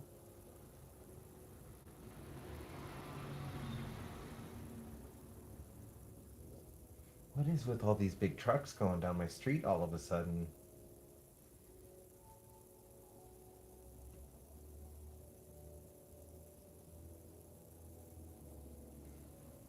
I wonder if there's an accident. We're not on a main street, but like we are a side street from a main street.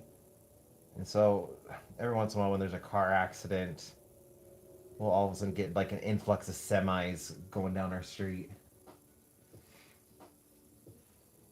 Right? Yeah, I love her videos. I think it's so cool what she does.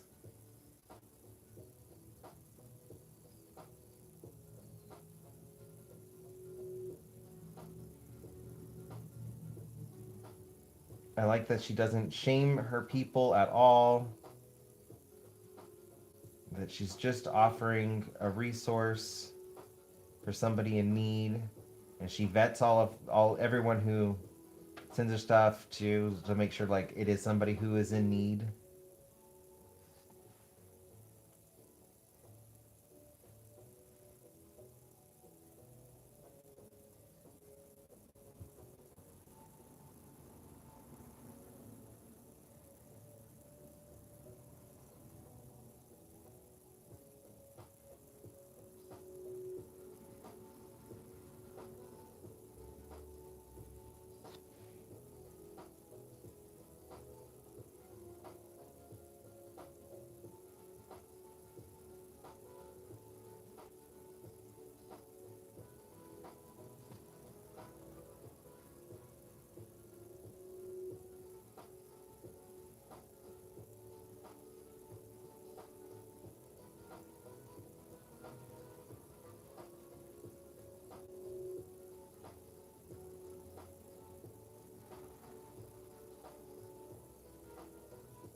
I used to do similar stuff for when I was a caregiver for my clients.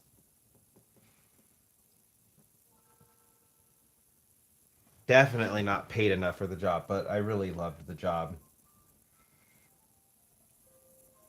But there was a couple clients where they had been hoarding stuff and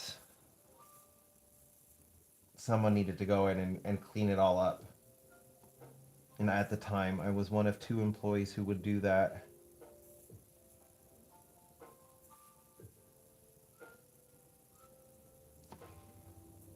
Just go in and just do my best to get it all cleaned up.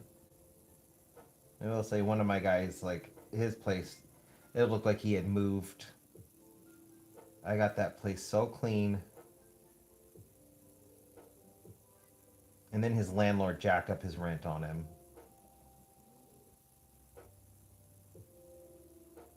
That was the part like really frustrated.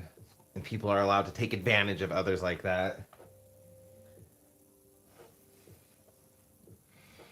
I replaced, um, we had found mold, and just due to this client's limitations, he really couldn't afford to move anywhere. So, like, we had to make do with where he was at. And I went through everything with mold I removed. So, like, I would replace cabineting um, in the bathroom because there was mold growing on it, fixed up floors.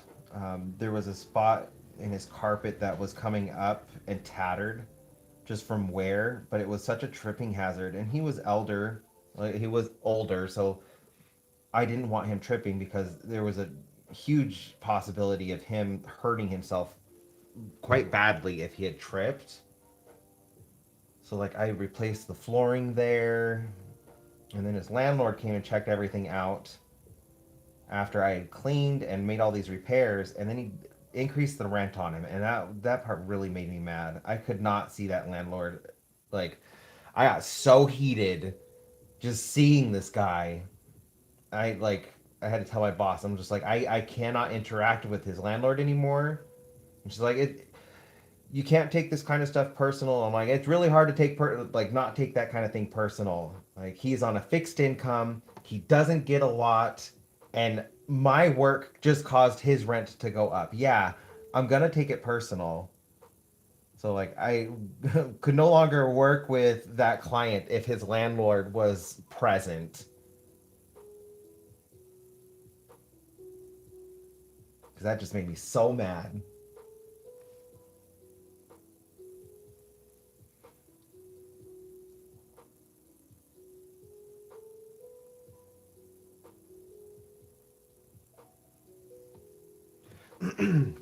It's unfortunately a very real reality for individuals with learning disabilities, cognitive disabilities, those who need caregivers.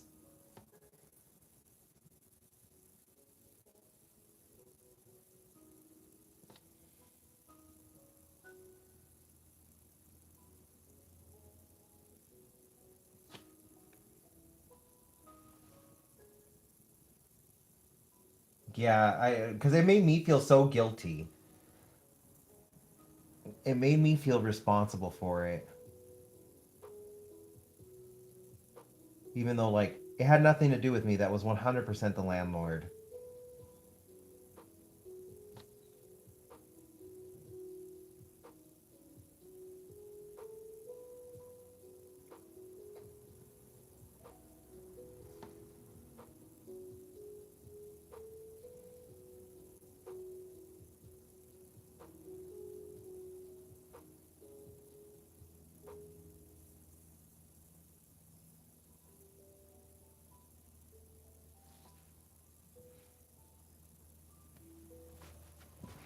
But I still did whatever everything I needed to do. I just changed the times I was with that individual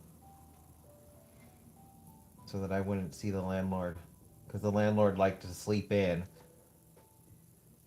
So there was towards the end I was mainly with him in the mornings. so I didn't have to deal with the landlord.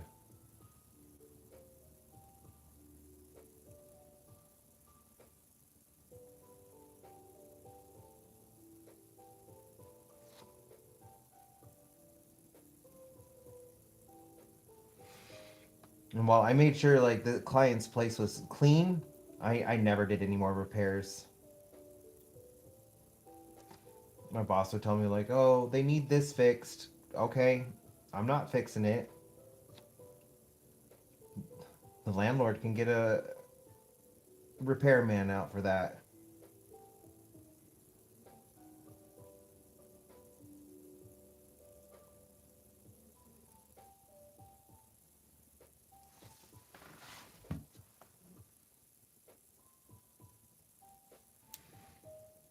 I know it made my boss pretty mad at me, but I was like, I don't care anymore. I'm not doing that kind of stuff for him.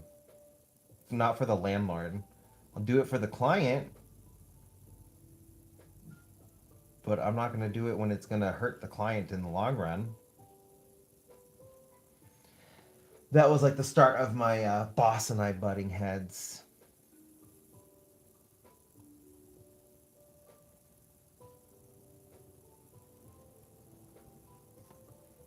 Because she sympathized more with the landlord than she did the clients that she was supposed to be caring for.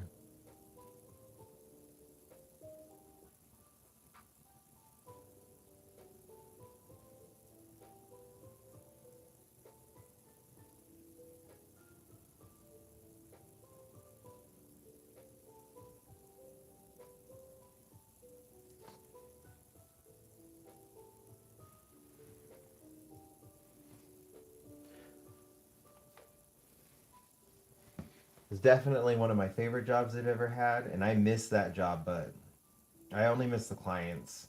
I do not miss any of the the paperwork that had to be done with it, the business aspect of it. So much of it had just been run like a business.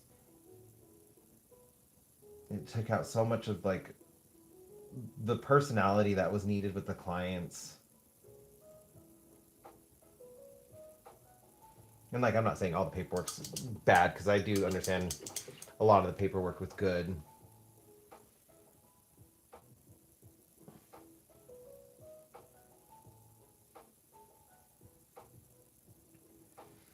Yeah. Was it the generic we got your email. Thank you for reaching out. My concerns are your concerns.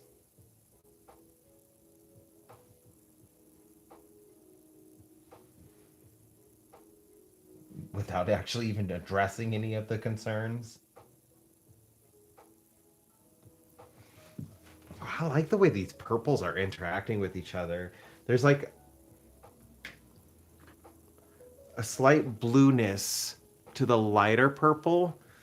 And so I like the way that it's sitting with that orange.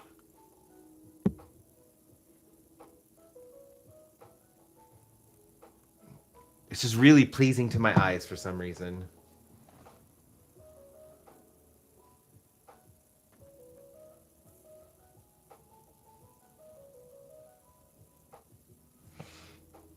Yeah, that sounds like an AI response.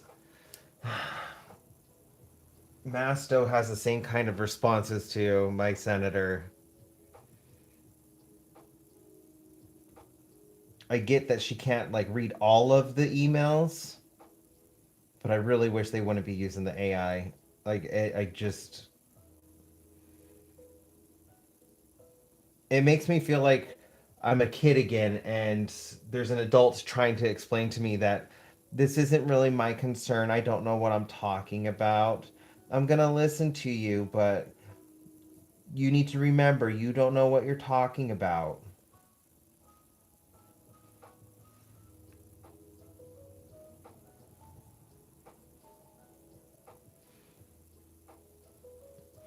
No, unfortunately, that seems to be the norm.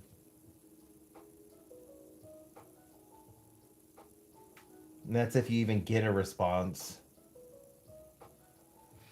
Luckily, our congressman's stepping down because he was one that, he just was not responding to anybody. He wasn't making time in his office for anybody, not holding town halls.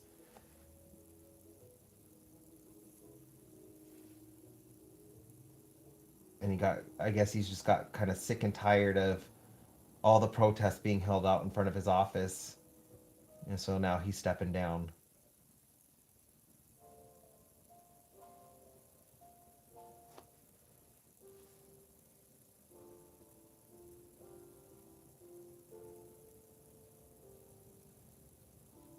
I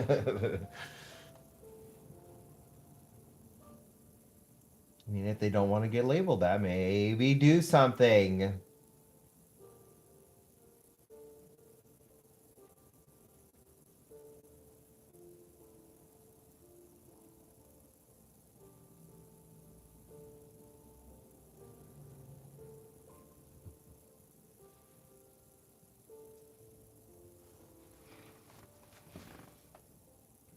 That last vote that they did, where whether or not they were going to release the files of who has acted inappropriately while in office, and it was like only 56 people voted to release the reports of those who have been found to act inappropriately, while everybody else voted to restrict all that information. Like 200 and something or 300 and something voted to keep it restricted. 56 voted to release that information to the public.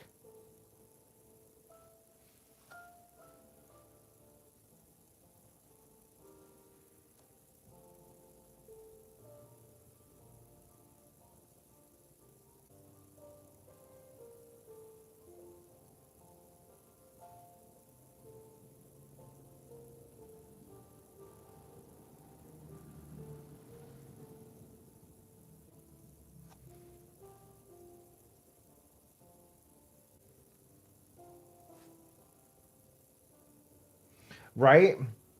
I just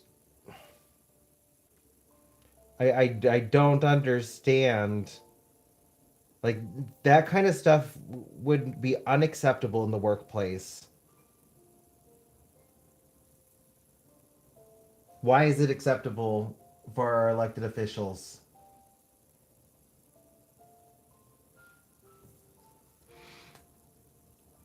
Yeah, you would think, but the last couple of years have proven to me like I used to hold people in public office in a higher regard. I had more respect for them, and like I really thought they had life more figured out than I did. This was like back when I was a lot younger. Boy, these last couple of years have like just made me realize like I was very wrong. They don't have jack shit figured out. Oops. They don't have jack figured out. I apologize.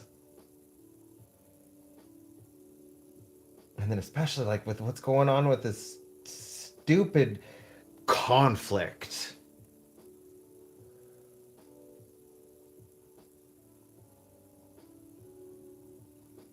Like they're so back and forth with it because they don't know what they're doing. They don't have things figured out. Like even when it comes to like what we're supposed to be the best at in the world, the United States is the best at war. We we don't even have that figured out.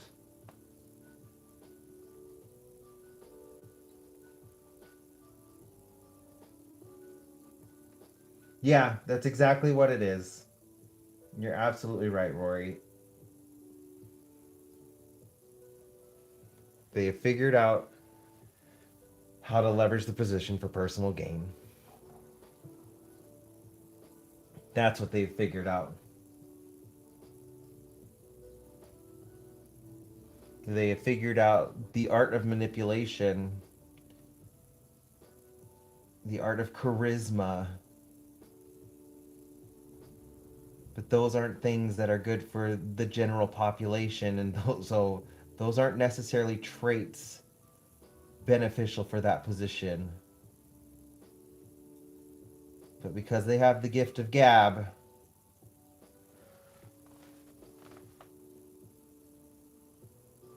get into those positions.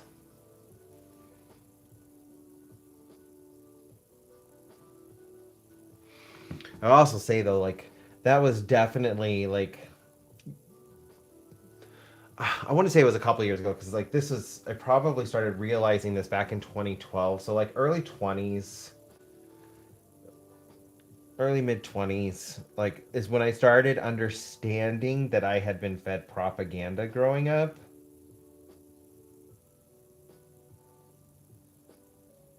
Like my trip to India and Hong Kong, of course, like just because like it was my thing, I got to pick one thing that we went to do to Hong Kong. So like there was a period where I stayed in Las Vegas where while my family, my mom, dad, brother, and sister, they all moved to India. Um, my mom had got a position with her work that required her to move to India for I think 2 years. And so they all moved and I stayed in Vegas and I went out to see them once. And on the trip, like I went through India, I got to see the Taj Mahal. Like they lived in Kolkata. We went through New Delhi, Agra, which is where the Taj Mahal is at. And like I got to see the countryside. So we drove from New Delhi to Agra and it was just like a highway. The crazy thing is like it was about a 4.5 hour drive from New Delhi to Agra. So like it was a road trip. But while it was on a highway like I would expect here in the US, it didn't stop like with people. That was what was kind of crazy cuz so like I've been on road trips all over the West Coast and you drive for hours, you're just going to have stretches of like no life. It's just desert or it's mountains or it's forest. And while we were driving from New Delhi to Agra, it was just people nonstop. It just was like businesses, houses, and people just nonstop for 4.5 hours. But we were on a highway and we were going like 65, 70 miles per hour, even though like all of these businesses and houses are like right up against the highway. And it was just kind of like crazy. That made me realize like just how many people live in India. That really blew my mind. And then when we went to Hong Kong, as I was saying, I got to pick one thing that we did. So the reason we went there is because my family's really into Disney, and Disney Hong Kong had just opened up. So like we had to go see Disney Hong Kong. But while we were there, I wanted a day where we went and did something else, and I wanted to go to the Natural History Museum of Hong Kong. And I learned a lot about Chinese history that just completely went against stuff that I had learned in school. And that was when like I started realizing like the propaganda machine.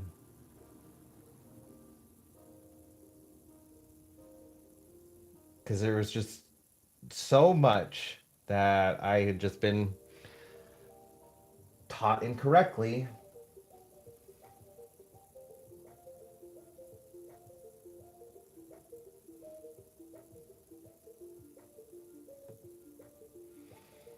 It can still be that, but like there's a lot of people in this country who just they really don't want that. Like one of my videos I had posted on there like one of the biggest issues we have right now is that our government is being ran like a business rather than a service. And the government should never be a business. It was never meant to be a business. And like out of all the videos I have ever posted, that video I was attacked the most on. Like I could not believe the number of people coming out of the woodwork and the messages I started getting on Instagram, and I'm just like, oh my gosh, this this is what like all of a sudden got all this attention onto me was because I said the government is a service and it shouldn't be ran like a business.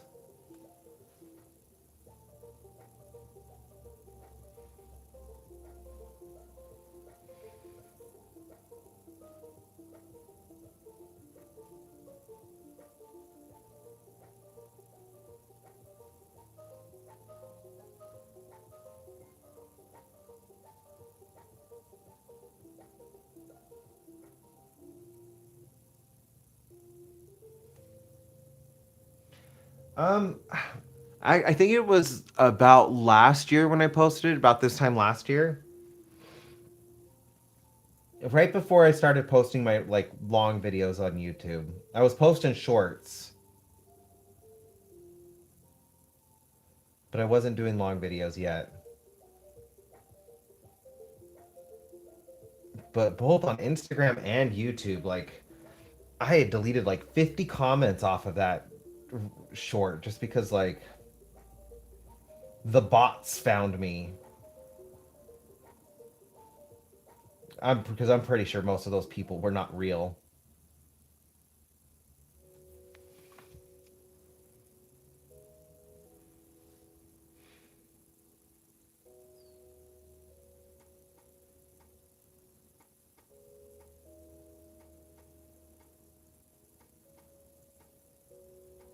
But I had people tell me like uh, saying things like "Don't ever have kids. You're just gonna continue populating the world with everything that's wrong with it." Things like that, and I'm just like, all because I said the government is a service and should be ran like a service.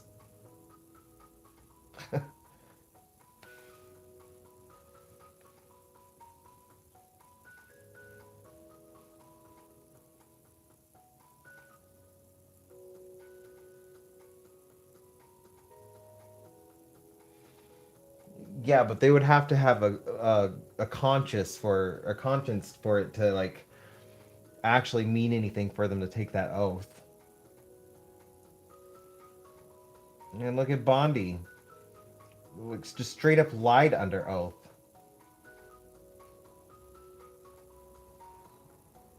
They have the oaths have no meaning to them.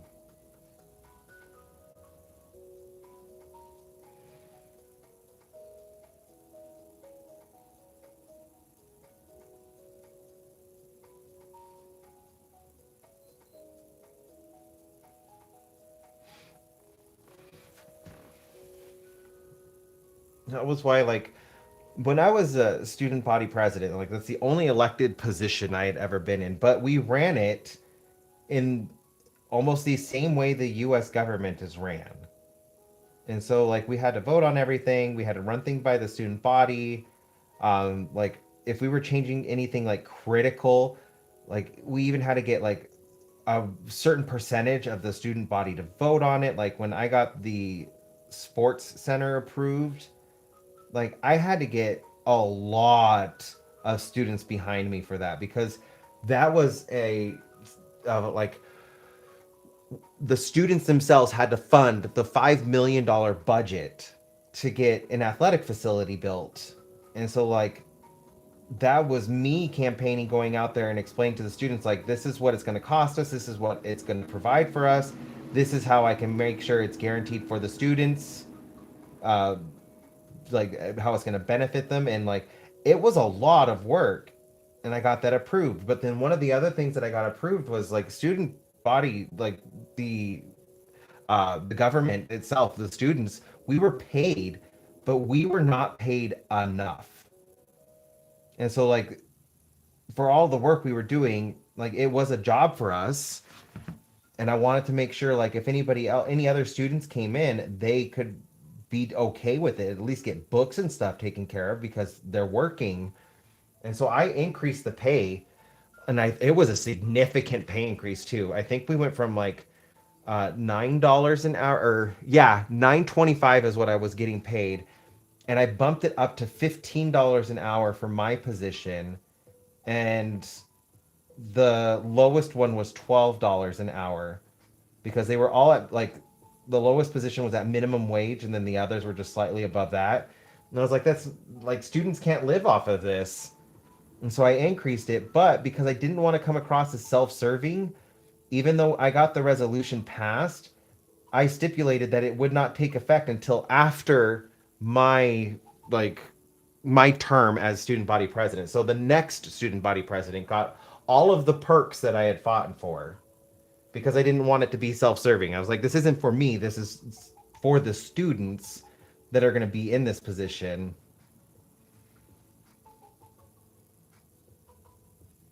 Hey, Travis. Thank you.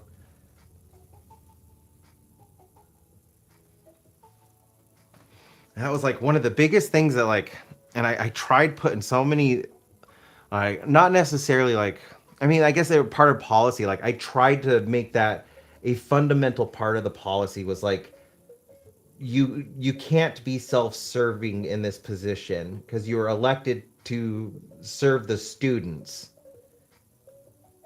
And so like I don't remember if it passed, but that was one of the stipulations I had put in there. Like anything that benefits a position doesn't take effect until the following term.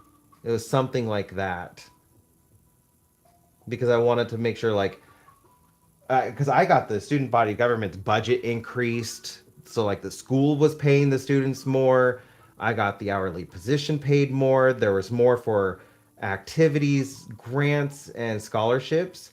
But like I made sure, like if any students were going to come in and try and touch that kind of stuff, so like let's say they increased the budget for the president, like it wouldn't take effect until the term after. So what anything that the president did or that the government itself did, it would that was going to be benefiting the organization wouldn't take effect until the following year.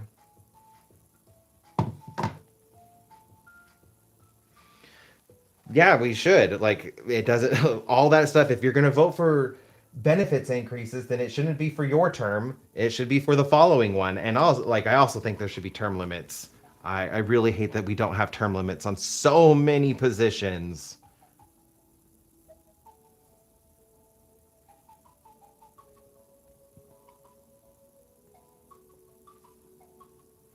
But man, that time like in that position really like just I took what I learned there and I just apply it to like what our actual government is doing and I'm just like you guys are so corrupt. Everybody.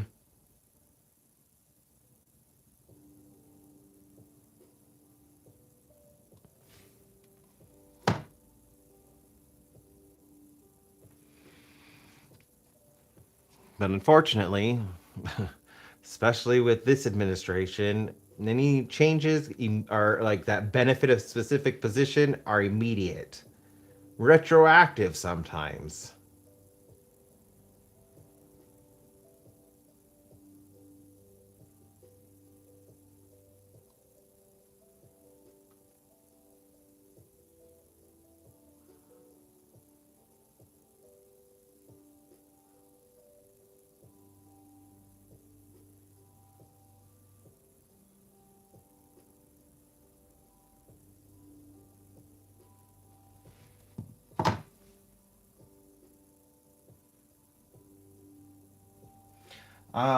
Yeah, I'm worried about that too, Illustrated. What I actually think is going to happen is I don't know if you paid attention to the last time Zelensky was here in the States, but he had gotten super curious about how Zelensky could just stay president and how the elections were on pause because of a war. So you're not holding elections because of the war, huh? You could just stop the election because of the war. That's very interesting. You could just not have an election because of the war.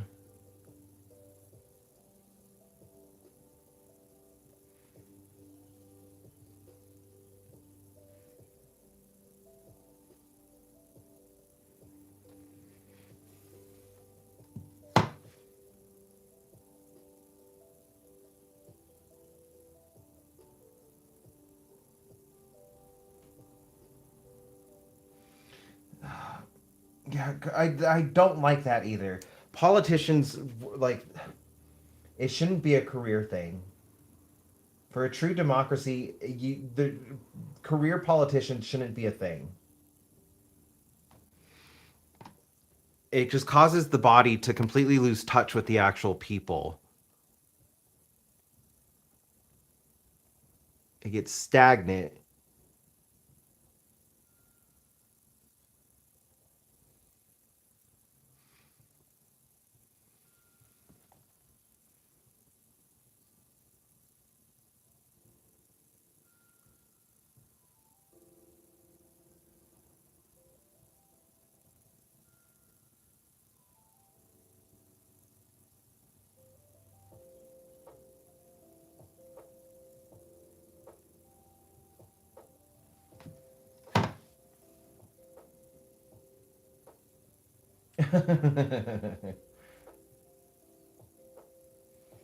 Yeah, uh, I thought it was kind of funny. There was that video of him when I think he was in France, and everybody's just like trying to cover their mouths and like not show how disgusted they are. Like there was that one lady that looked like she was crying when she was next to him.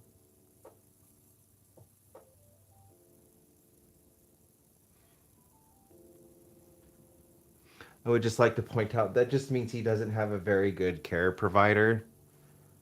Because I've had clients who they needed toilet assistance, and so sometimes they had to have protection. They had to wear diapers. It is what it is. But a good care provider will make sure that their client is presentable and isn't going to put them into a situation where it could embarrass them because that could trigger a response. But like you'd never want them to be embarrassed or self-conscious. So like if my clients ever had an incident, I always was on top of it and made sure that they were clean and that it would never bring any extra attention onto them. So whoever is providing care for Trump, because I know he has somebody and he probably has a team, they are not doing a very good job.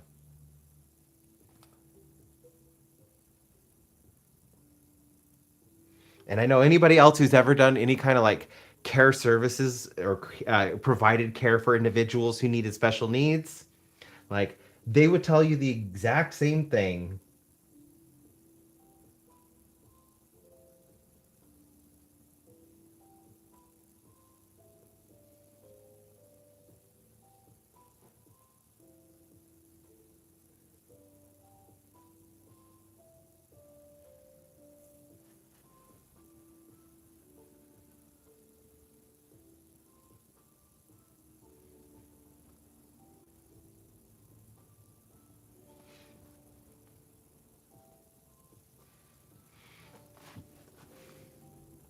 I do feel like the lilies fit so much better now around the tree.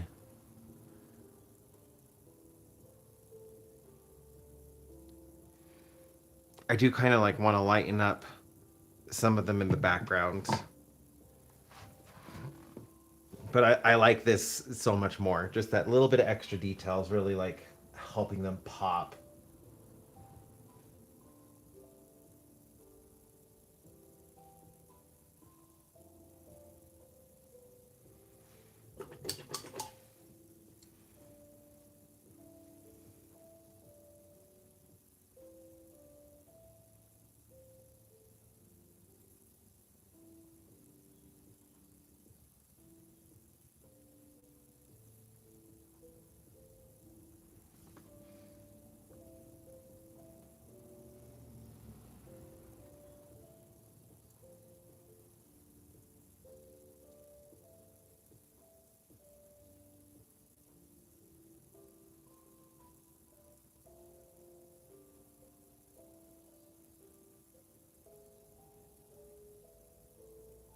Ooh, I had an idea for another live.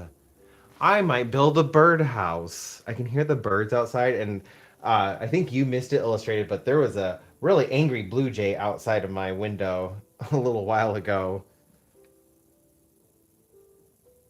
And like I can hear, uh, I want to say it's one of the desert finches. I'm not quite sure on the call, but like I can hear the other birds outside, and I'm thinking about them. I think it'd be kind of cool to make a birdhouse. Probably just end up getting a mourning dove, but still, I think that could be fun.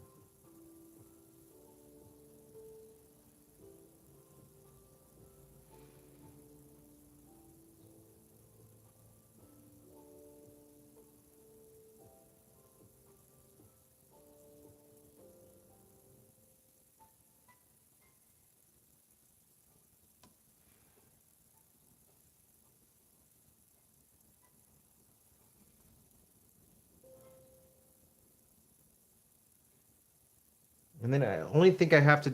The only thing I need to do after I finish all the lilies is just go in with like a little bit of a green highlight in some places on the plants just to help the leaves stand out a little bit more. And then the lilies will be done. And then I can move on to like adding some clover ground cover lower, like lower to the ground cover.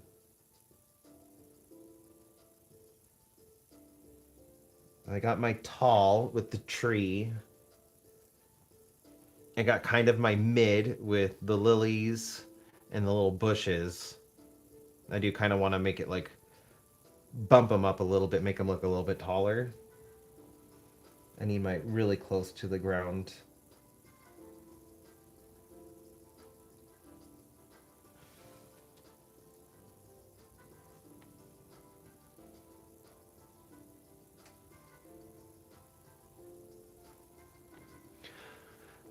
Oh, what are they called? I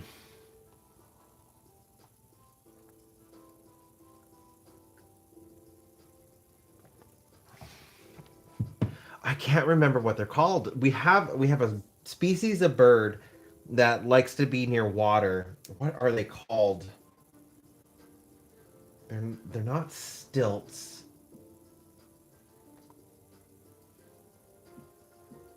I have to look this up.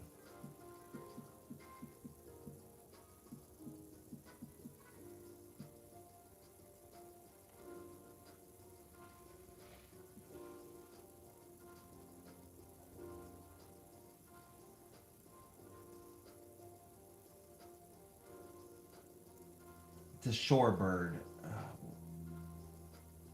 Oh, they are stilts. Silly. They're called stilts, and so they're black and white birds, and they have long legs and everything. But like I used to see them all the time when I'd walk my dogs. I'd be walking the dogs, and if I'd get too close to the nest, the mom and the dad would run out from the nest in front of me, and they would like try to get my attention. So I would chase them and stay away from where their nest was at. And then like after you would get so far away, they would just fly away. But they would just like run on the ground. Oh, they're called stilts.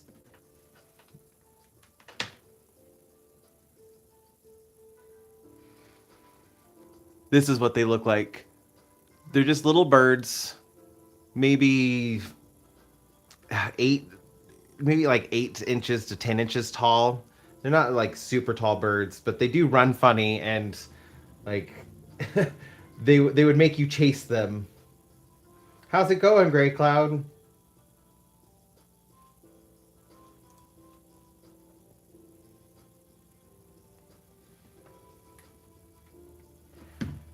They have a very distinct call. Oh, I wonder if I could, because I have so many videos of them.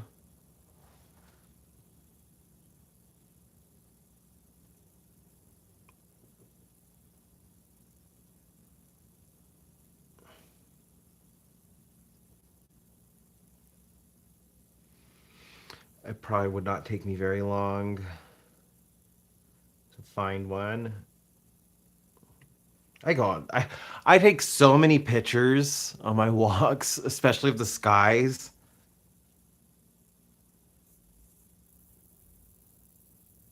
That's a different type of stilt.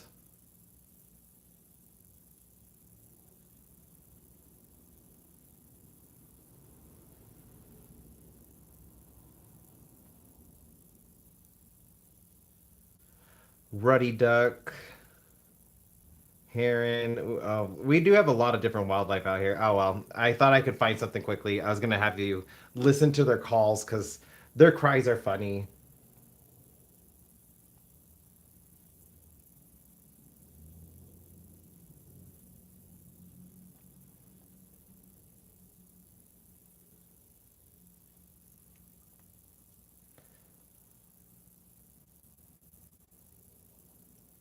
Oh, killdeer. Yeah, I've heard of killdeer too. I think killdeer are actually a type of stilt. We just don't call them killdeer out here, but yeah, they They're such funny birds, and they have such a unique little call, like almost like they're crying. And nice. I'm glad you're all checked in, Gray Cloud.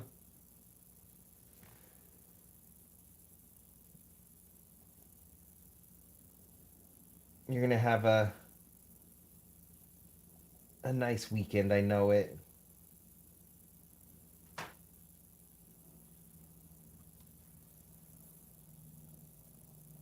Are they plovers? I haven't heard of that. But birds are really cool. They have there's so many families. I will probably end up looking up plovers and deep diving into them. I love birds. Birds are really cool.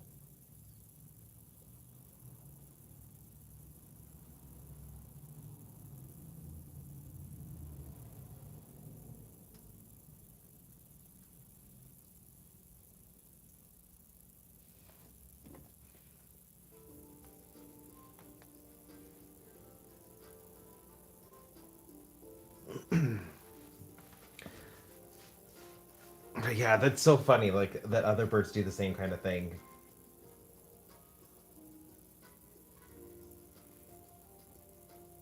But cardinals, going back to illustrated cardinals, I love them because they're one of the few birds that what is it called? I don't remember what it's called, but they're one of the birds that like they can be born when they're born with split chromosomes. They can be half male and half female, and like it's just straight down the middle where half the bird looks male and then the other half looks female because the bird is half male, half female.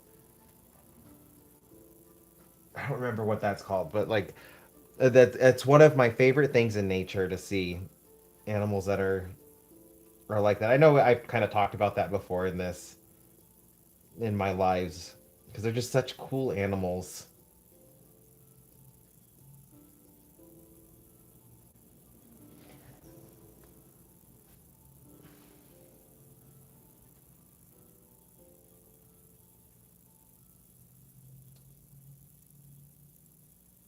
Oh, possibly. It could possibly be the same thing. I'll have to look more into it.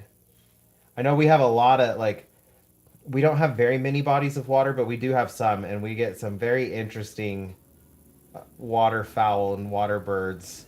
My favorite are the ruddy ducks. I love their calls and their blue bills.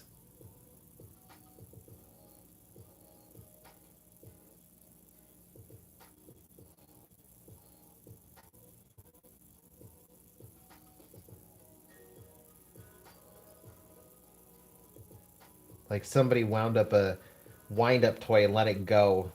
That's what a ruddy duck reminds me of.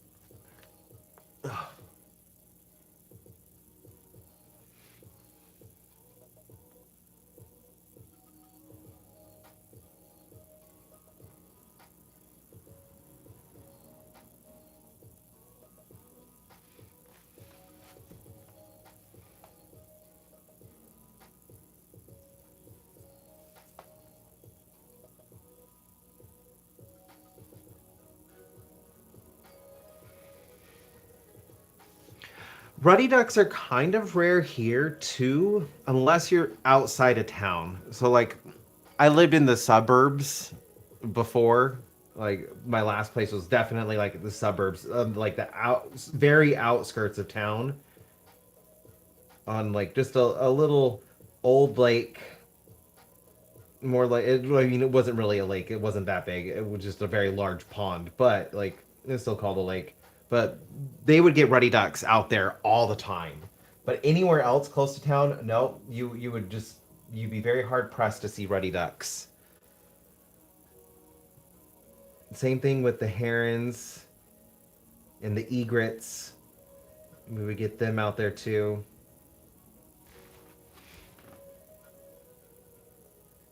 But there were like I was surprised how many ducks were out there because in town we mainly just get mallards. But just on the outside, just outside of town, like all of the ducks, so many different plumage.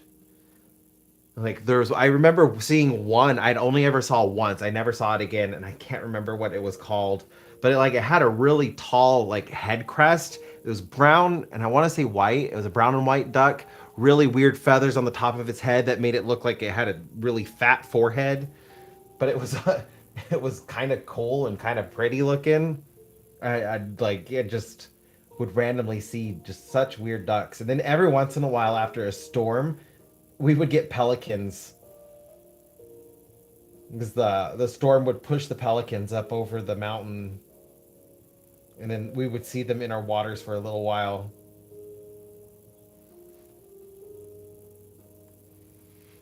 Pelicans are not very common out here. We are like a 4-hour drive away from the ocean.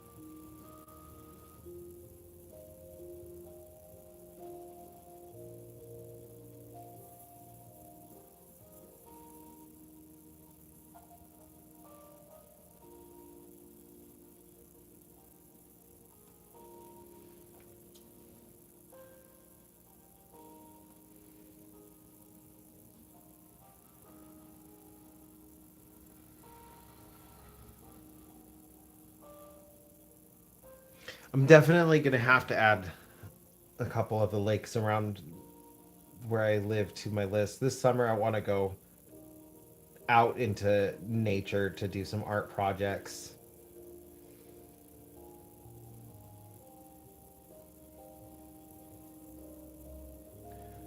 I definitely know she's not in my live stream, and I don't think she watches my live streams. But Emma Nazaby, she has her book, her draw outside, draw your own adventure book. I'm gonna be taking that out on some adventures. Show off some of the nature around me.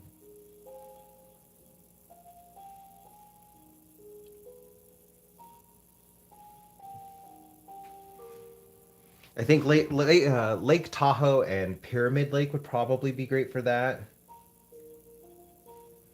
There's a lot of history at Pyramid Lake.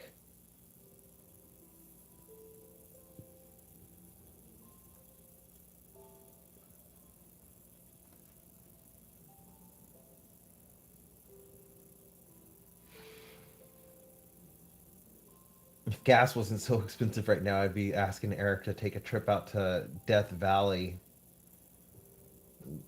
That would be a couple day trip. It's like a 9-hour drive. But they're in a super bloom right now. They got so much rain over the winter. And I've only been able to see Death Valley during a super bloom once in my life.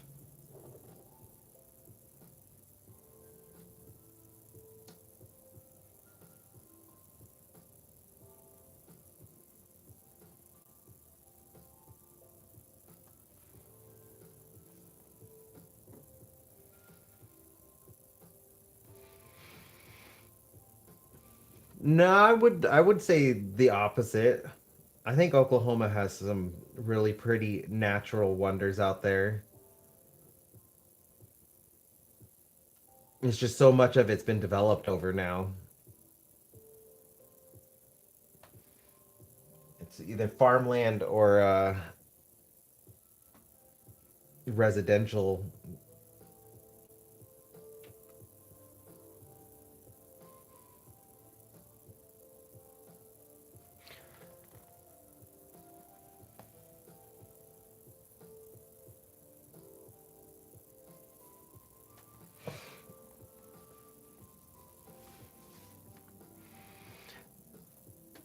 Yeah, I really wanted to go back. As soon as like I saw they're experiencing a super bloom, it'll probably be going on for a couple weeks. I wanted to go, but then two thoughts popped in, which is one, like, well, gas is too expensive right now, so that needs to be put on hold. Then the other one is just like I saw the amount of people that were going out there, and I was just like, I don't need to contribute to that. I've seen it before. Like, there's so many people out there, and like I would want like the ability to have a super bloom happen again in the future, which just means like in order for that to happen, like people really need to just let nature do its thing out there. And some of the videos I've seen of people going out into the super bloom of like com- just destroying the flowers because they have to go off trail. They're like all these yellow flowers are off to the trail, right? But there's one purple flower out there, so then they got to walk through all the yellow flowers to get to that purple flower to take a picture of it. And then I'm just like, ugh.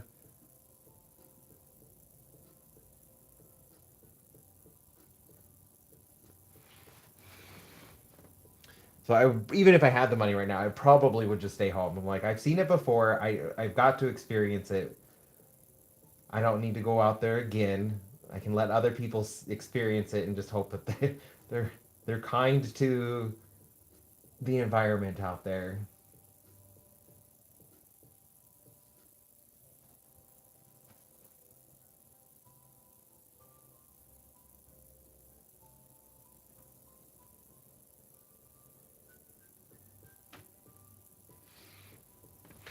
I definitely encourage you to go. If you can go out to the salt flats, yeah, you should go out to the salt flats. I love the texture the ground has in salt flat areas. We have a couple areas out near Las Vegas, and then even up here in Reno, we have a couple areas, and then Utah has them. Oh, I love the way salt flats look. The way the ground is all crackled, and it is such a fun like landscape and texture to experience. So yeah, definitely if you can go out there, like do that. That's see though I think that's pretty just because it's unique and it looks really cool and it's different.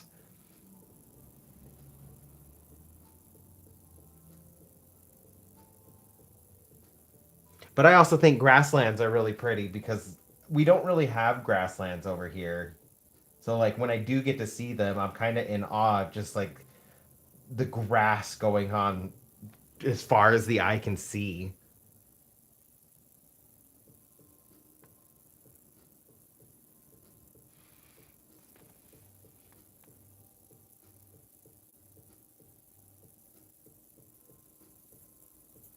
I did kind of get to experience a little bit of that in Texas and in Wyoming.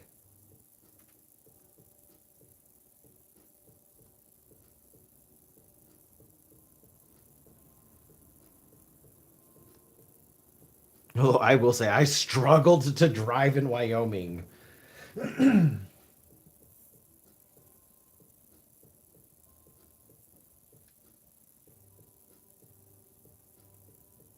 Yeah, I'm definitely going to be planning some trips in the spring.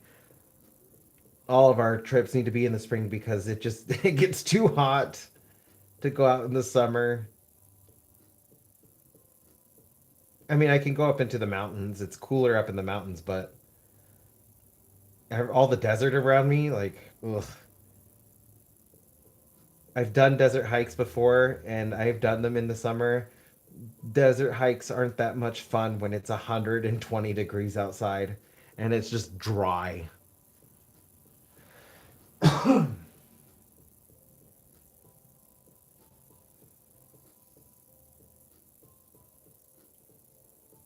All the desert stuff needs to be done in the spring or fall.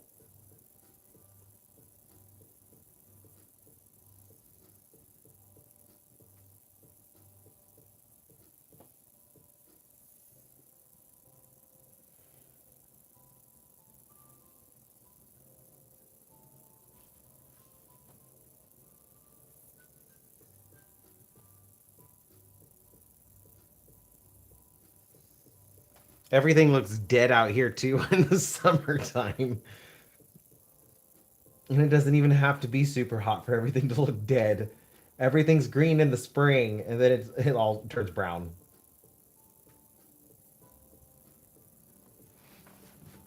And I will agree with you there. I would probably argue with people like when I was younger, like, no, humid heat sounds so much better than the dry heat. After being, I've been in Florida in the summer. Ugh. I would never want to do that again. I will always take the dry heat over the humid heat.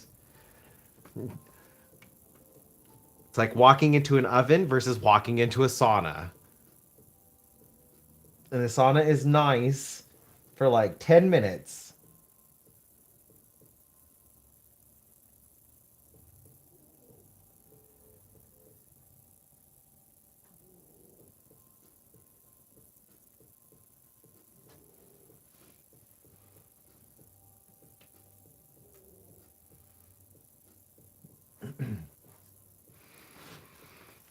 Yeah, so like you'll get covered in sweat like just walking outside from like the grocery store. Like you pick up your groceries.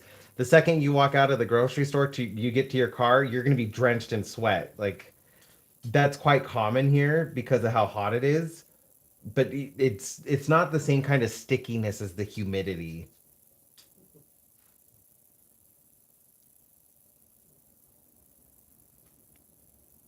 I did notice that like just you get feel so sticky. Also, my hair did not like it. My hair was super fluffy when I was in Florida. Like, I struggled with my facial hair because it just kept wanting to like curl up against my face.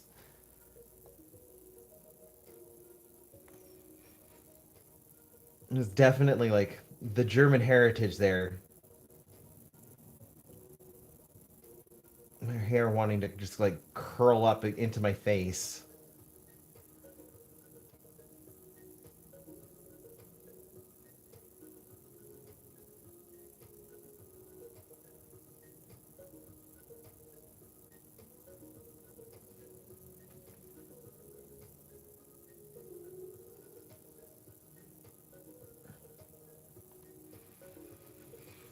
You guys are right on the river, aren't you? Like St. Louis is right on the river, right? Great Cloud. I'm not right on the river, but like it's built around the river.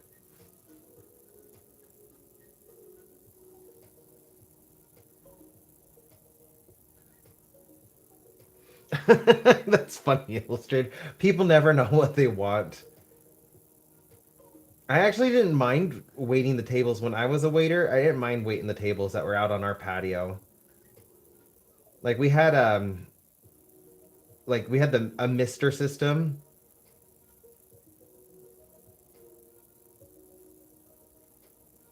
and in combination with the dry heat, like that was actually kind of nice. But there's like it doesn't matter where you go in the desert, there's like a 30-degree difference between the shade and being in the sun. That was the other reason why I like it. Like it'd be like 100 and something degrees, but if I'm standing in the shade, like I'm cool. It's like 80s, high 80s, low 90s in the shade.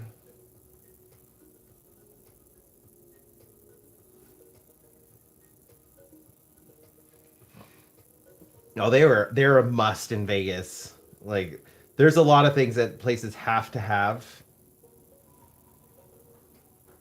because like the heat. So like you can't the power company has to make sure like um power is always provided to like certain homes. Like if there's anybody has any kind of medical issues, they can't just cut the power off because like it can get really like bad with how hot it can get. Sorry, I got distracted. Like Onyx is getting into all of his toys and he just like pulled them all out and I'm just like, really? He had to get one that was buried, so he pulled everything out. Like what are you supposed to do about the flies?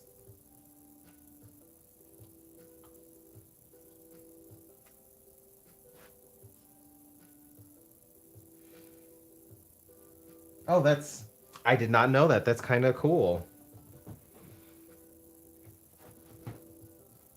We get hit with a few different kinds of weather phenomena. We're close enough to Lake Tahoe that we get lake effect from that. However, we also have the mountains, and so like we have a mountain effect where like when we get in a storm, it will look like it's a very small storm and it will get pushed up against the mountains, but then it can't make it all the way over the mountains because the Sierra Nevadas are pretty tall mountains.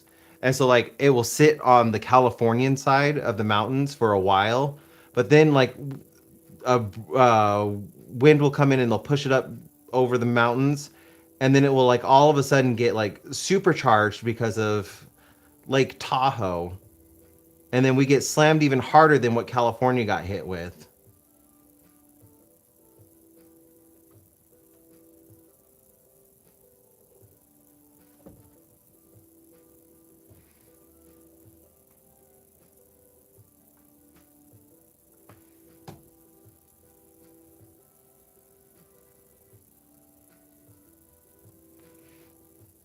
Vegas would get the mountain effect and the valley effect. So Reno's not as much in the valley as Las Vegas is.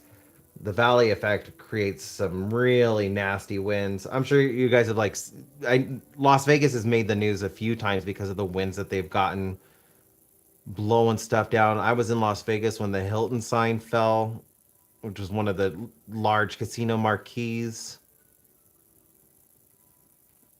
constantly blowing trees down because like the storm will finally get pushed up over the mountains, and because there's another set of mountains on the other side of the city, it'll come in and it'll just like go up, so it gets all this momentum and it's just pushed and creates like a wind tunnel in the valley because the wind like starts pushing on itself.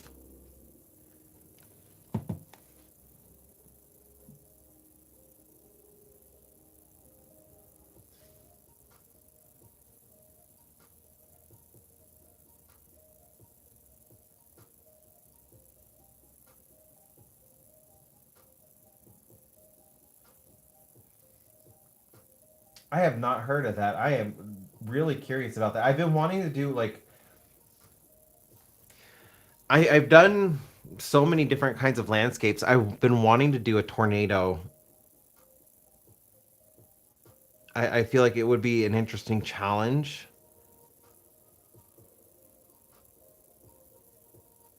I'll have to look into that because I'll want to learn more about tornadoes if I'm gonna paint a tornado.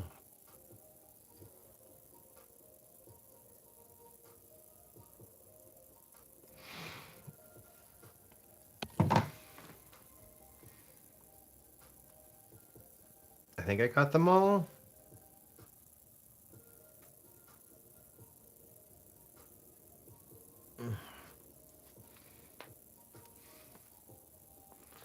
I did get them all.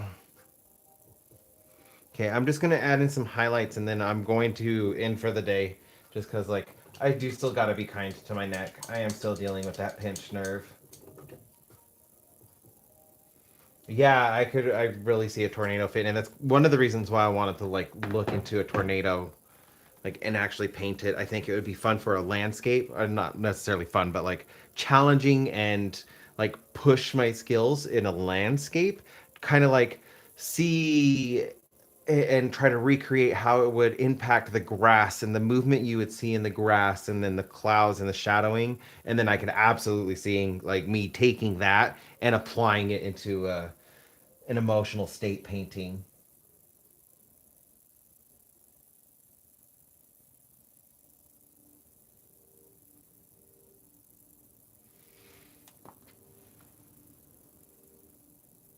Well, I hope that's all it stays at. I've only seen a couple tornadoes in my life. And I was only ever like um, in a situation where we really had to watch it once, where we thought it might come close enough to us. But we don't get very many tornadoes here in Nevada, so we get dust devils, and I've been in a couple gnarly dust devils, but not very many tornadoes. Yeah, the one that we were worried about was in the middle of Nevada, in one of the few like flattish areas. Luckily, it didn't never got close to anybody. No one lived anywhere near it, so like that was fine. But it did start turning and looking like it was gonna head to us, and then it dissipated.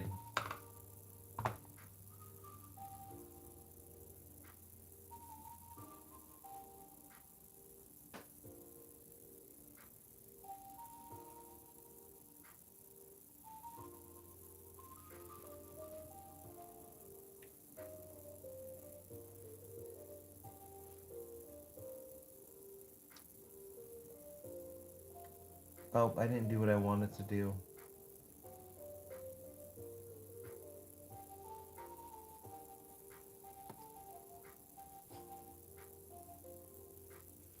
I need to go through and add the lighter purple.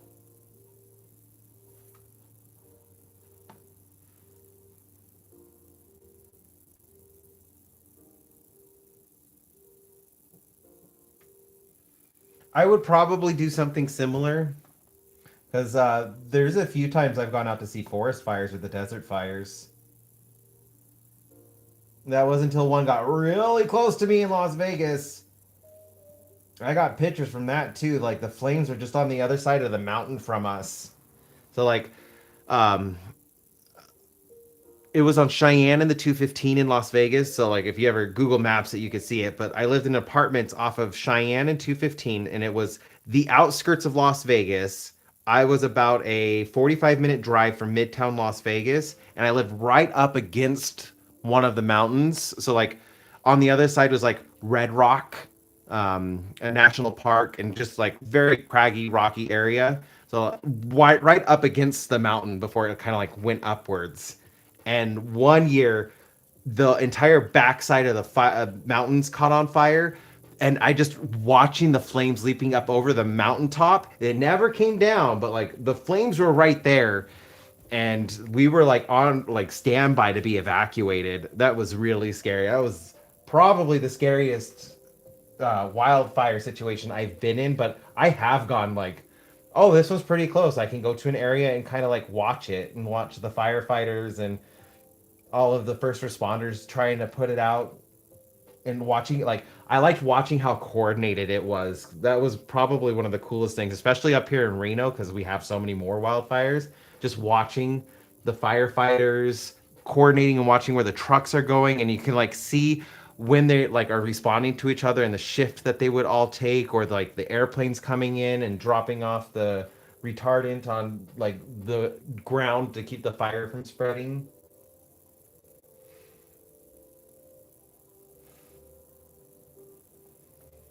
So I may not have tornadoes, but I do that with wildfires.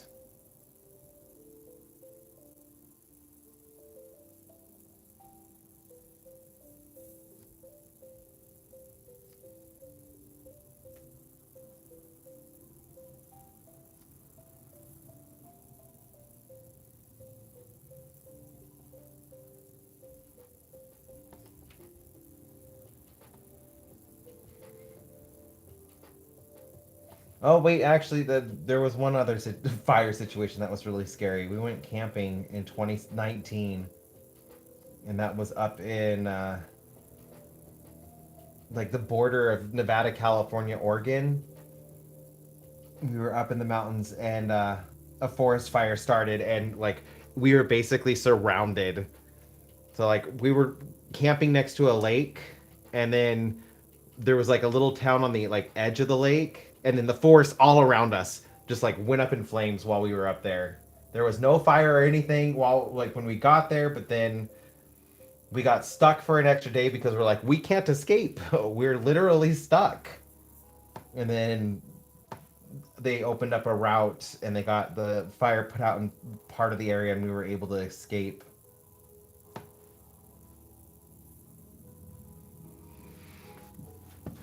But that was also kind of scary.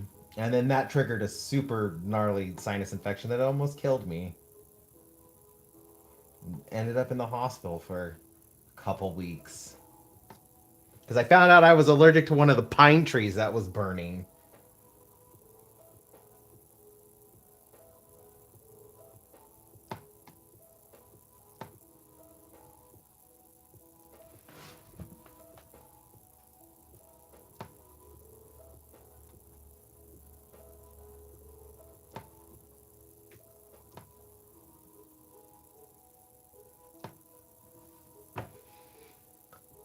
I had one right here, and I forgot to give it a flower. That is so funny. I had a lily plant right here, and I forgot to put a flower on it. I'm gonna have to fix that. That is funny. Oh no.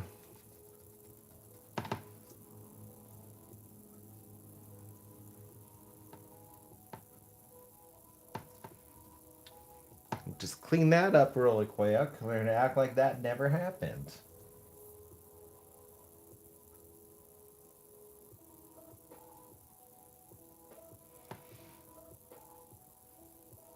All right, Rory. I'm gonna be finishing up this, and I have to head off too. I gotta go stretch out my shoulder and neck. I hope you have a good night, and I will talk to you and see you again soon.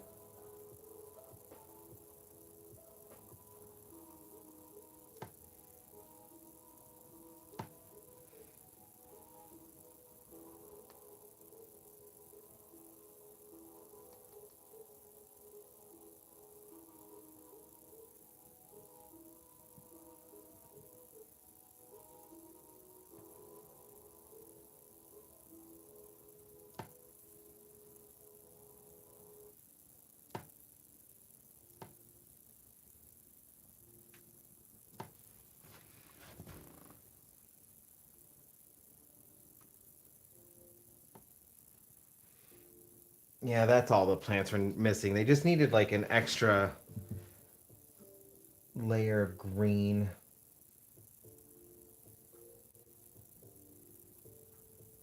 Add some dimension to the plants.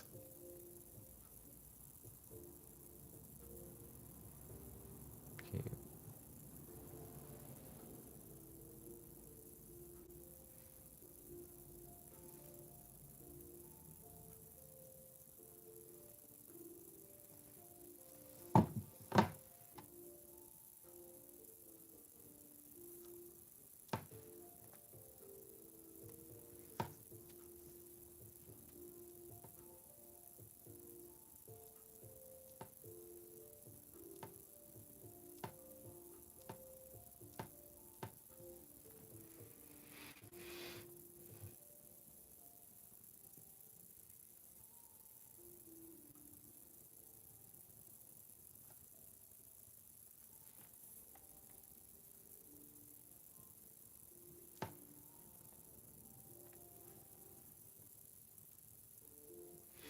I didn't used to do that, but like I got criticized for it and then I started doing it. I used to just I still kind of do it on some of them, but I used to just paint the side a different color like that corresponded with something inside the painting. And then someone was just like, that makes your art look cheap and unprofessional. And then I was like, oh. And so then I started painting it on the sides because I got really self conscious about that.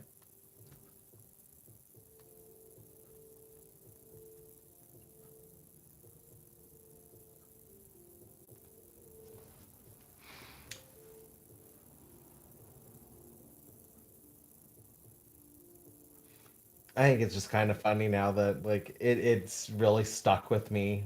Like it's funny thinking about the things that stick with you as your art journey grows and how it shapes and changes your art. How different interactions with different people influence what my art is and will be.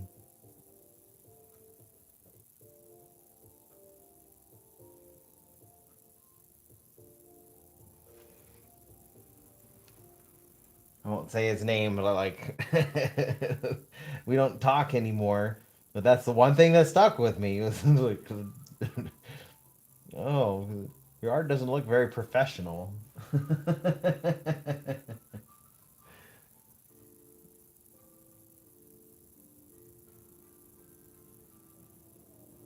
Or it looks cheap. No, I don't want my art to look cheap.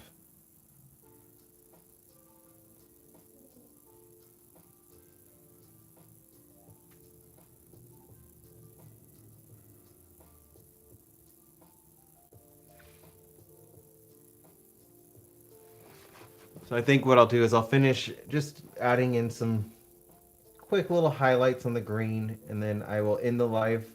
I am working on my video for this weekend, and I'm gonna try to go live and post a video, but we'll see. I am hoping to at least get a video posted, but I'm also gonna try to go live on Friday nights. It just depends on how the rest of the week plays out. Well, I appreciate that, Great Cloud. However, like his comments, the whole reason I do it now. So like I will give him some credit. He may not have said it in the most like I guess nice way or effective way, courteous way. The comment did stick with me.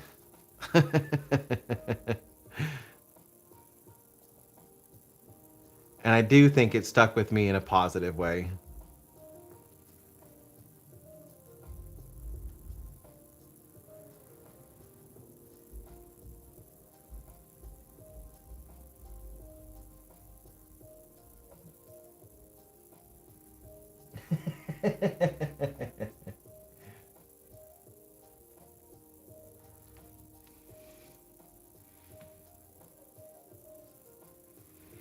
And it wasn't anything I had ever even thought of. I just like painted, and then I would paint like I did a field for my sister for Christmas one year, and I just painted the sides like a green color to match the field. I didn't think it looked bad. I thought it looked pretty, but like since I'm doing this one where I'm continuing the field on the side, I could absolutely see like, yeah, I like the way that this looks a little bit better.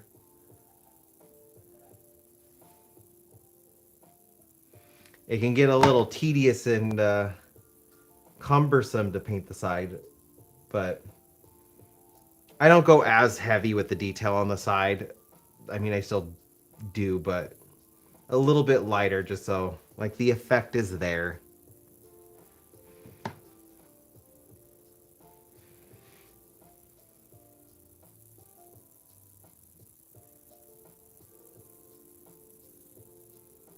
Okay, I got this one little patch left, and then I'm gonna sign off. Probably. Oh, I don't need to cook anything for dinner. I did something for like last little story this weekend. Eric and I, we were like thinking about our meals, and one of the things that we ended up making, deciding on was homemade from scratch lasagna, and we haven't made one. He's never made a lasagna, and I hadn't made a lasagna in like 16 years. It had been so long. Oh my goodness, it came out so good.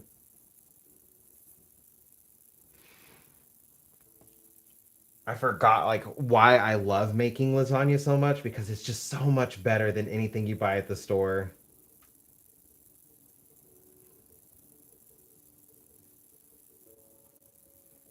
We did Italian sausage and ground beef, uh, and I kind of like let it slow. Goodness, I let it slow simmer in a cracked red pepper and fennel butter. Like, oh, it was so good. I love fennel. Fennel's one of my favorite spices. And so like doing like a special like butter to let everything like slow simmer in before like cooking the sauce up with it. And Eric was just like, it takes a long time, but this was really easy. And I was like, yeah, this is why I used to love making lasagnas, because you get a lot of food, and like then you don't really need to make so much food during the week because you got like all this lasagna. It just takes a long time. It's not a hard dish to make. It just takes a lot of time to make. That's true, Gray Cloud. Yeah, you don't have to worry about dinner. Being on vacation.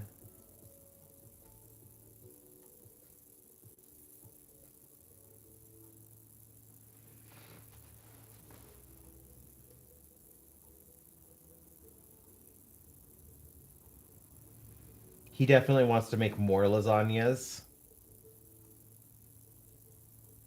So I'm gonna like maybe look up different kinds of lasagnas and we can try different styles. This was just a very traditional, like basic lasagna, but with my flair on it. Like we did a uh, what is it, ricotta cheese. We did a garlic and basil infused ricotta cheese in between, like for the different layers, and like everything just married so well together.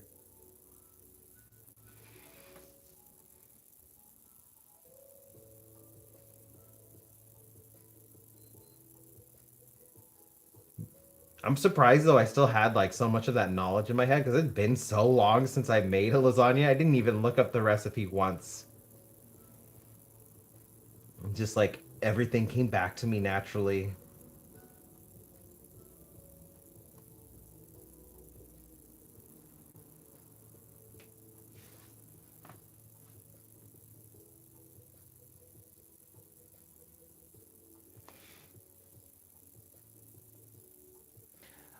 Oh, you could try pumpkin. I will occasionally make like I'm not allergic to tomatoes or anything, but I will occasionally make a pumpkin sauce for pasta, like pumpkin jalapeno. I season the pumpkin with like bell peppers, serrano, cumin, so it kind of gives it like a southwest flair on it. But oh, it goes so well on top of pasta. And I do believe like it's almost the last time I did it, I want to say it was a 1-to-1 switch up from changing from tomatoes to pumpkin sauce, or from like pumpkin puree for a pumpkin sauce.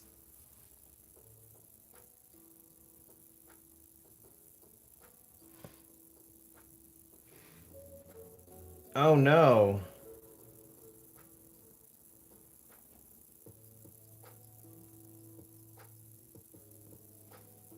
Like like chickpea.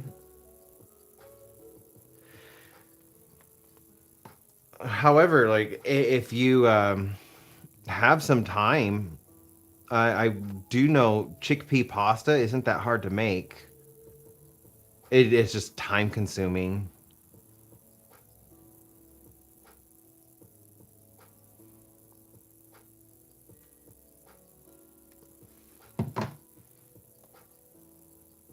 Yeah, butternut squash is another one that does sauces really well. But we always have pumpkin on hand because pumpkin is a staple for the dog food. So we always have pumpkin on hand, and sometimes I'm just like, oh, I feel like having pumpkin.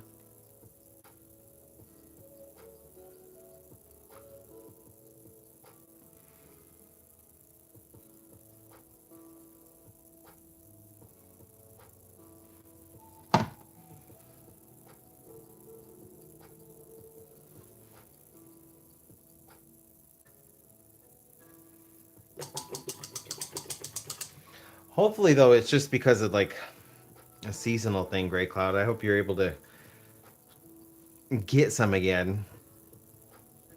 Pasta is such a big staple in my diet. Like, I do red bean pasta, rice pasta, regular pasta, chickpea pasta, like noodles and pasta. Like, it's such a huge staple in my diet.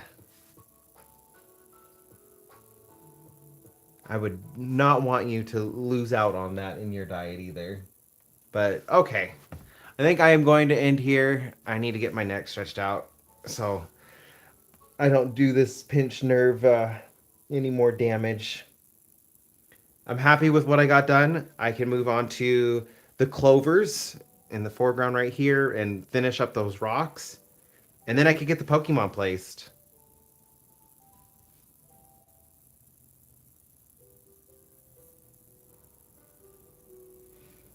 Oh, I haven't made pumpkin muffins in a while. That's something I'm gonna have to make that again. But yeah. Anyways, I hope you all have a wonderful night. Don't get lost. Don't get stolen out there. I hope you all have a wonderful morning, day, night, evening, whatever time it may be for you. Bye, you beautiful people.